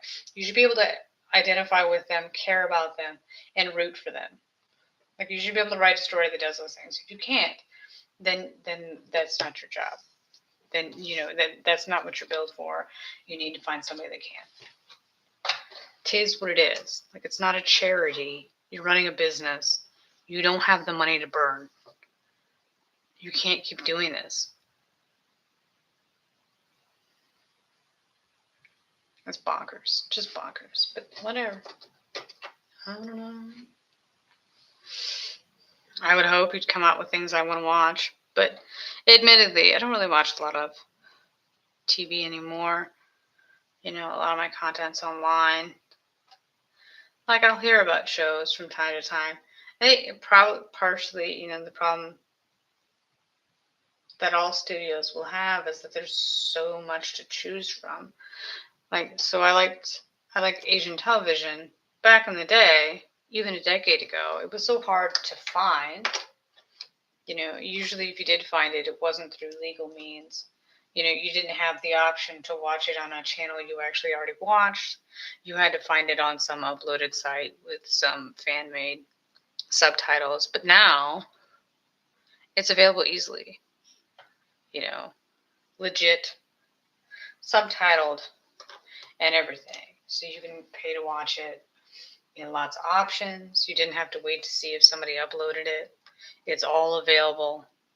You can see everything that you want. You have so much to choose from.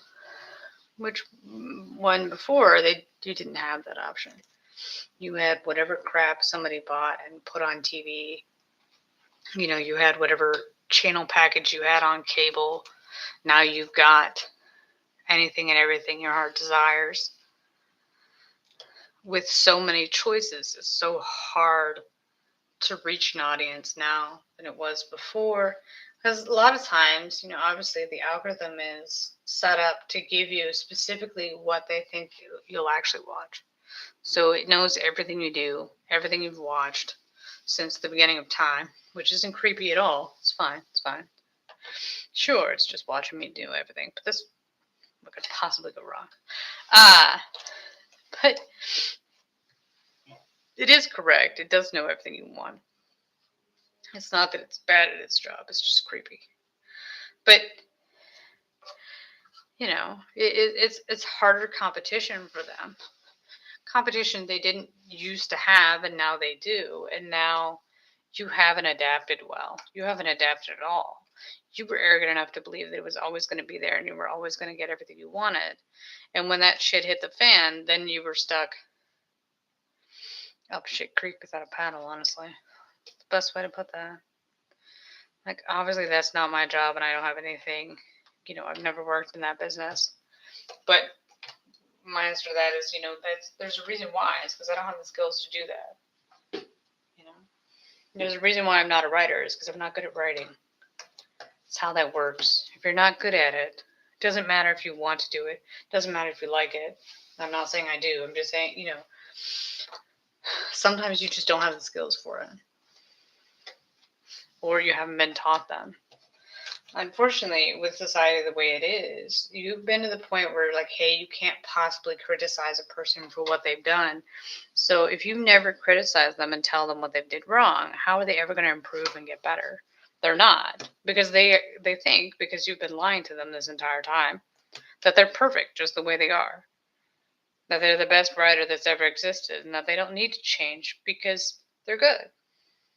And then you've told them that anytime anyone criticizes them online, oh, it's because they're big A, because there's sexist, because whatever excuse you gave, they believe it. Or they're lying to themselves and believing, I don't know, whichever way it may be. I assume they honestly believe what you're telling them is true. And because of that, they're never going to improve because they don't think they need to. And so you made trash that nobody wants to watch, and now you're mad about it. You're willing yourself to blame. It's not my fault you made crap. And then expected people to just consume that trash content. Like, that's not, they don't have to anymore. That's not necessary. They have plenty of other stuff they can watch. They don't need to consume any of that content. They're good. They can just walk away. Not only do they not have to consume it, but now they have a platform to tell you what trash you've made. And people listen. So you have those people having discussions online about your crap project that you made that nobody likes. And people are agreeing with them and you're not happy about it. Well, maybe you should have made something better. Maybe your excuse for why it is good, shouldn't just be, oh, look, the color of their skin, therefore you can't say anything. Maybe you should find something bigger than that. It's not a get out of jail free card because nobody gives a shit anymore. We're done coddling you. It's now time to get into the real world. No. But getting there as we whittle it down. Look, it's the piece we can never find because this is the story. Oh, fingers getting cold. Nope, can't find it. Why? I don't know. Haven't before. Why start now? But yeah, it's slightly amusing. I don't know who thought it would be a good idea to let them come up with that as an excuse. You can't say that about us because we have a person of color in our cast or diverse in some way. Like, that doesn't mean that you're immune from criticism. It's not a get out of jail free card. That means nothing. If your movie is trash, your movie is trash. Your TV show is stupid, your TV show is stupid. Having a diverse cast doesn't magically make it better. That's not, or magically make it untouchable. No. No one is untouchable. Not you, not me, not anyone. I don't know. Man, we are 3 hours, 26 minutes in.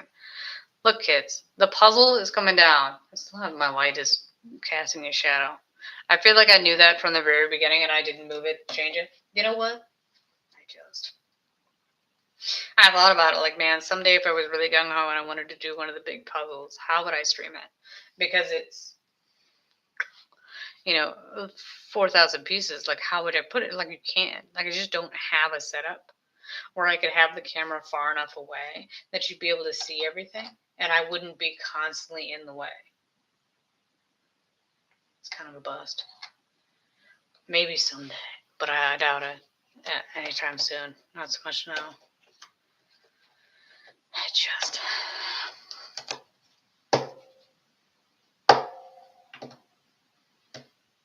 This one. That's right. And still, this one's driving me nuts. This should be easily fun. Maybe it's on the floor or stuck to Chewbacca. Either or. It could go either way. This one's up here somewhere. He's right next to the thing. So maybe the flower thing? And this one's underneath it down here. This one is beneath the cake here. Oh, exciting. And this one is in that spot. It's just down lower and I can't get to it. It goes right here. But maybe if we start doing some of the other stuff, it'll magically, oh, no, that's for us. Well, no, that might actually go there. Ha! Nailed it. It's always the exciting things. I just...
I like constantly try to get that one piece. I'm like, no, you can't find it. Accept your fate. Is it a whole candelabra? It's just 3, but it's gold, not silver. Or brass, maybe? Fuck, who knows?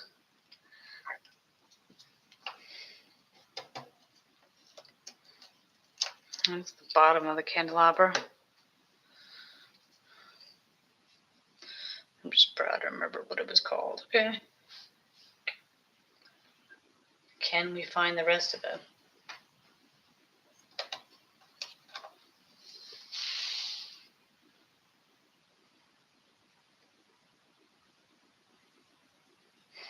There it is.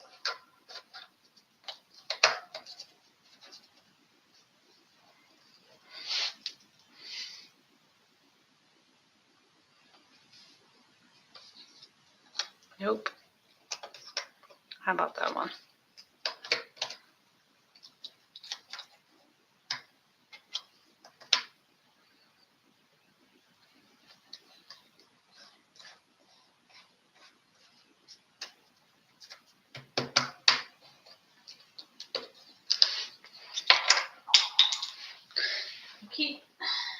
They have utensils, and honestly, sometimes the utensils are in such a weird way that it looks like it's a hand or something, like it's fingers just being weird. It's not fingers, it's just a fork and a knife. And there's those two things aren't the same, but in the picture, it looks the same. As I beat it in place, that's correct. How do you make it fit? By any means necessary. Going to the end of the line. We are almost done with this thing. I say that, then I get stuck and I never move again. You know what? It's fine, it's fine. No, wrong one. Close. How about this one? Still no. I need the cookies to go the other way. Why is it that earlier when I kept running across them, I was like, you'll get to it eventually. Don't put it together now. And now that I've gotten to it, you're like, no idea. No idea.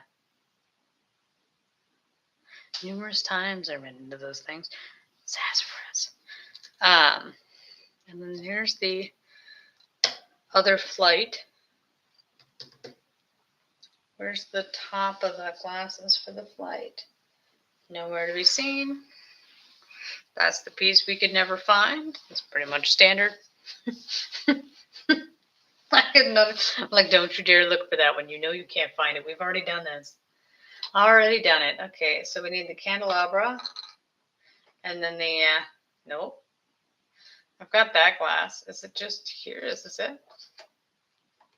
No, I feel like you should have a candelabra before you have that. Where's the candelabra? Is it over here? No. Oh, you know what? I'm so glad we've made it to the end and it's still fighting it hard. Fighting it hard. Maybe if I find the piece that goes next to it, it'll make sense what goes there. I highly doubt it, but that's what we used to be doing. Yeah, see, it's supposed to be the candelabra. Where's the piece that goes? Oh, this one. I'm so happy that they're all in the right spot. I'm obviously being sarcastic, but I just not even close. This is why I hate the outside. Like, I might as well have just not done the outside and then just did it at the end and put it on later. It probably would have been faster because I wouldn't have had to constantly fix it because it's in the wrong, because I put it together wrong. That's not because I'm inept at putting the outside pieces together. Although I probably would accept that as true. Since maybe that's why I never like doing it. It's not because it's a waste of time. It's because I'm so bad at it. It's just faster for me to do the middle and then just put the outside on later if I have to. Sad times. Sad times. Man, but we're getting there. What's next to the... Ugh. It's another freaking thing. You know what? It's okay. But...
You know you're at the end when I stopped talking entirely. I'm just saying. I was like, oh, totally went off on a tangent in my head.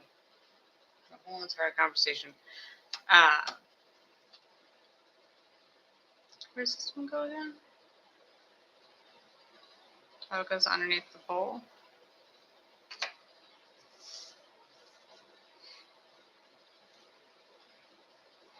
And this goes next to the... As we make sure nothing else is on the puzzle. Yeah, a gentle tip, like, hey, if ever you cannot find a piece, make sure you rub your hand over the puzzle and make sure that you haven't left it somewhere on the board and you can't tell. With ones like this one, whether it be because of my eyesight or whatever, sometimes they will be on the board and you just can't see them. For whatever reason, it's because it blends in so well, or because you've been staring at it for so long that it just, camouflaged itself, which is something that does happen. The more you stare at something, the more something can be sitting in front of your face and you just can't find it. I had it once at work. I had an order for Fiesta ware because Fiesta ware used to be super popular. It is a dish collection that is multicolored. People would generally get multiple colors and put them together. Like, you don't just get one color and then, have a full set of that. I mean, you can buy them in the box in like a 4-piece set of a plate. I think the 2 different plate sizes and then the like a cup and a bowl or whatever. I can't remember. It's been a little bit. But they ordered the fruit bowl, which the fruit bowl is this big. It's tiny. It's like this tall, this big, round. It's tiny, but I could not find it for the life of me because I did online orders. And so then when the store opened, I went out, and this was back a while ago, because it was when we had experts in the area. Unfortunately, as time has gone on, you no longer had those for various reasons. But I went out on the floor and I pointed at the table. It was like, hey, where is the whatever in this color? And they're like, hey, you're literally pointing at it. And I looked down and my finger was like an inch away from the thing that I had been looking for who knows how long, before I was like, hey, you just need to stop and move on. You can come back later and get it later. And for whatever reason, it was just eluding me. It's not just me that does that. That's the story, and I'm sticking to it. It was just, it was causing me nothing but problems. Sometimes, yeah, you're just looking at it too much to the point where it just blends in and becomes the table. At least that's how it works for me. It can happen. Like, you just, it's never your proudest moment, but it does. It might come. It might happen. So it's okay. You can walk it off. It'll be fine. Embarrassing it may be, but you'll survive, for better or worse. You're like, why? I mean, all else fails, at least I found it. Because usually what would happen, because I did so many online orders, you would memorize the things I was looking for. Like, obviously not exactly the SKU, everything, but you would memorize the general list and then put it in the back of your mind. And then as you walked the floor looking for everything else, because you picked the online orders directly from the floor, which is, super helpful because none of that stuff ever gets put in the wrong spot. While I walked around, if I happened to see something else I was missing, I would, grab that too. And then sometimes you were super unlucky. You only have so much time in the day. You eventually, at some point, you're going to need to cut ties. Let it go to another store, them try to find it. Yeah, it hurts your numbers, but you cannot spend forever on anything. Like, at some point, if you've exhausted all measures to find it, cut it loose and move on. So then you'd come back the next day after going everywhere looking for this thing, checking every space, and it's just sitting on a rack somewhere, waiting to go back home to where it's supposed to be. And you're like, where have you been? Why have you come back? Why do I have to see you now that I don't need you anymore? And then will you be where you're supposed to be the next time I have an order for you? Because you won't have another order for it until it runs around, until you have enough orders where it goes back around to the other stores back to you. Also depends on how many you have in stock, but it's annoying. That is worse if you have an order for it, can't find it. It comes back around, you get another order for it, can't find it, and then it keeps turning back up only after you've given up on it. Like one would be tempted to put it in a location that you could not have to look for it next time. Like you could just go pick it up and send it. But that's cheating. We're not going to cheat. We have to give the people, the customers in the store, the chance to buy it. Like, somebody must be picking it up and moving it around. Although partially sometimes it's me putting it in its actual location it's supposed to be in, to then have somebody else move it to a different location. Working retail is the best. Every human on the planet, well, every human in the United States should be required to work in retail for one Christmas period. One Christmas period. You too needs to get the joy of interacting with humanity during the Christmas season. And then you too might become a semi-decent human being and not be such an ass in the store. And just, no. Just can't. Retail. It's a special kind of beast. I mean, I was really good at it. I'll give it that. But I knew that floor like the back of my hand. Everything was good times. But yeah, it's the small things. Like if I have to get another order for this one thing that always disappears when I need it, I'll see it every single day except for the one day I get an order for it. Like, where did you go? Why are you hiding? Why are you doing this to me? Again. Well, we're reaching the bottom. I mean, here. I hate that kicker. Well, the joy of it is I'm reaching the bottom. I still don't know how the bottom goes in. Like, where does it attach? I don't know. I'm missing the side again, aren't I? Like, this goes here.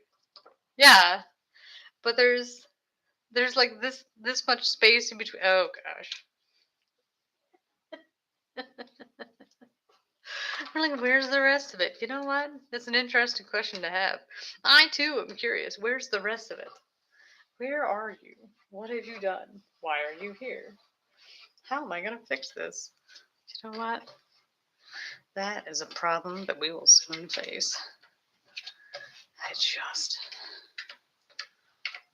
As I move stuff out of the way, because it's a long puzzle too. Ain't that a bust? Sadly, I do obviously prefer the rectangle that's longer instead of, wider instead of longer, for obvious reasons. It's not to say I can't do it. Obviously, I'm doing it right now, but purely because it's easier to put on the board. All for that one purpose. That's the one thing that's most likely to determine whether or not I like a puzzle. Obviously, also, if I had not been streaming, I wouldn't have the computer sitting up in the corner that's taking up space, because that's why I couldn't move it. It's sitting over there in the way.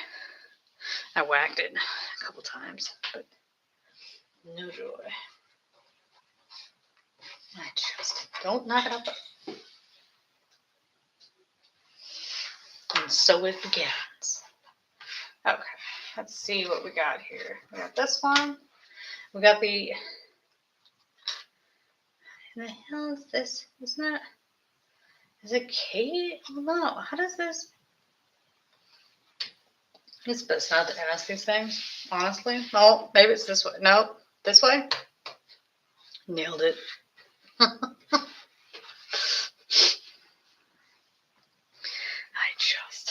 I have great and immense skills. This is the corner. Where is the other side of the corner? It's here. Like that. But that means we still have to figure out how this connects. Um, you know, I does this go here? No. Here? Yes. Okay. Well, that's half the battle. This one goes here. How about this one? It is all messed up. That, but we got it on there. Hot mess it may be, but it is a mess that has achieved its goal. Like, I'm pretty sure that's actually correct. That's great news because now we know how far it is to the. I just, oh my gosh, I can't even with this thing. Like what? Always, my Achilles heel is edges and losing it, just losing it. Why is this in this spot? That doesn't go there. Why is this one here? That doesn't go there either. What the hell are you doing? You just organized this and it's already messed up. And you can't find this piece because I don't know. This one.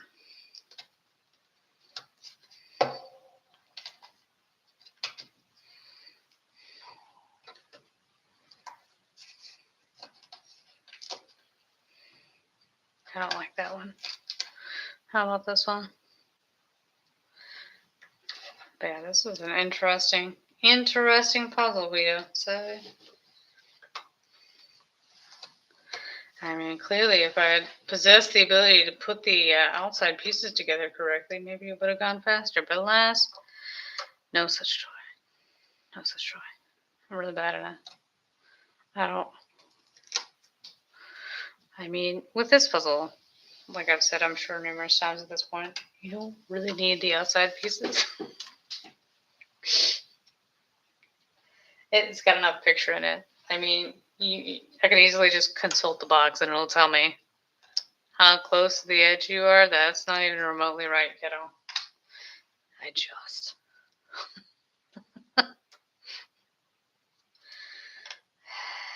It's a skill. Sure it is. Okay, there we go. That's that one. Sit in the spot. This is this one.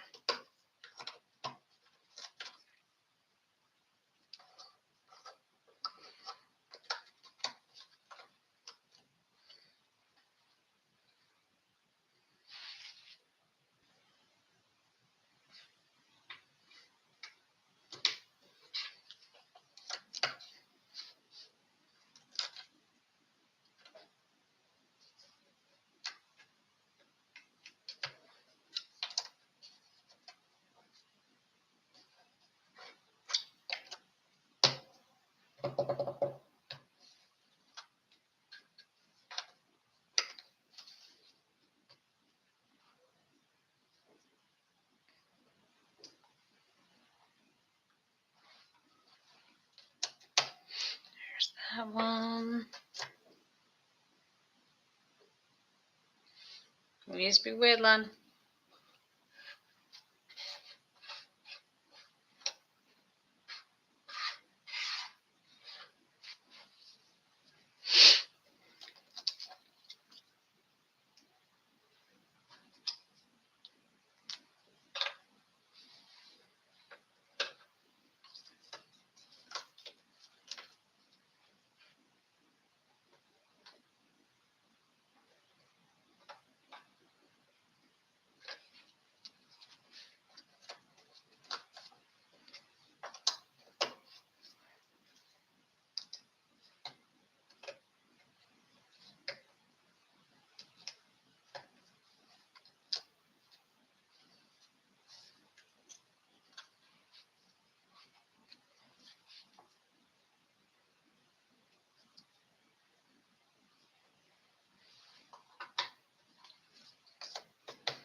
We're almost there. Can I finish it 4 hours? I'll be about to find out. Probably not. No.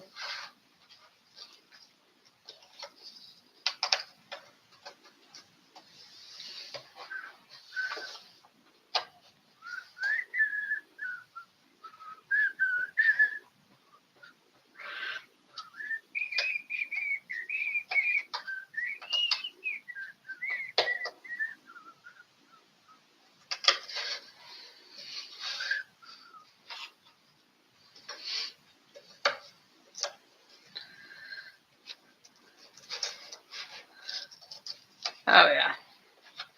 That's good fun that well. And then this one. This one. This one. Oh.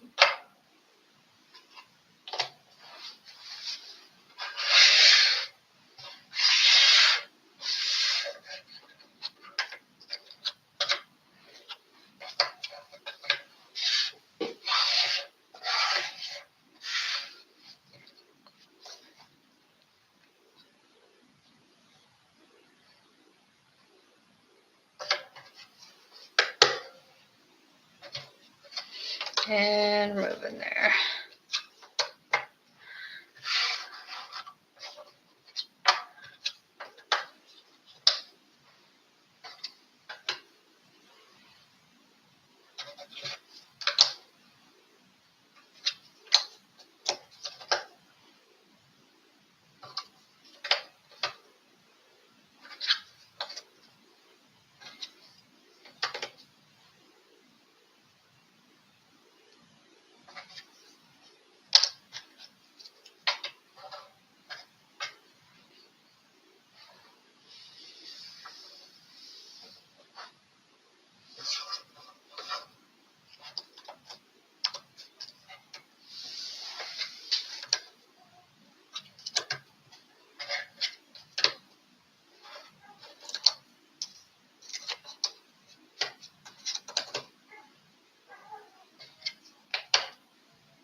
That's not the piece.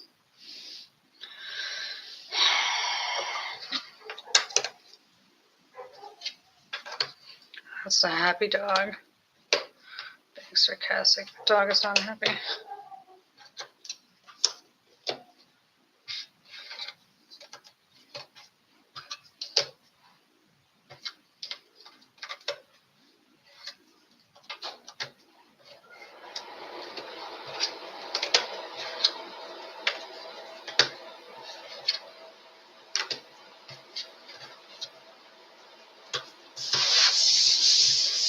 Oh. So now I gotta find the piece that fell. Did I drop it in my travels?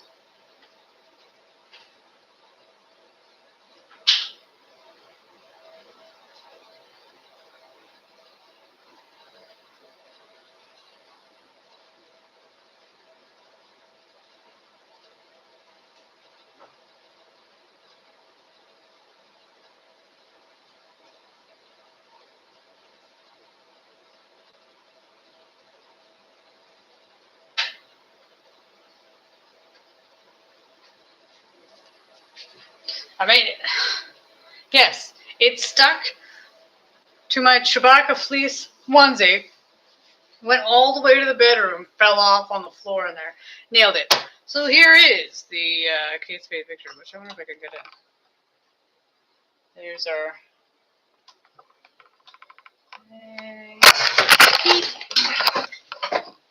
nailed it. Okay.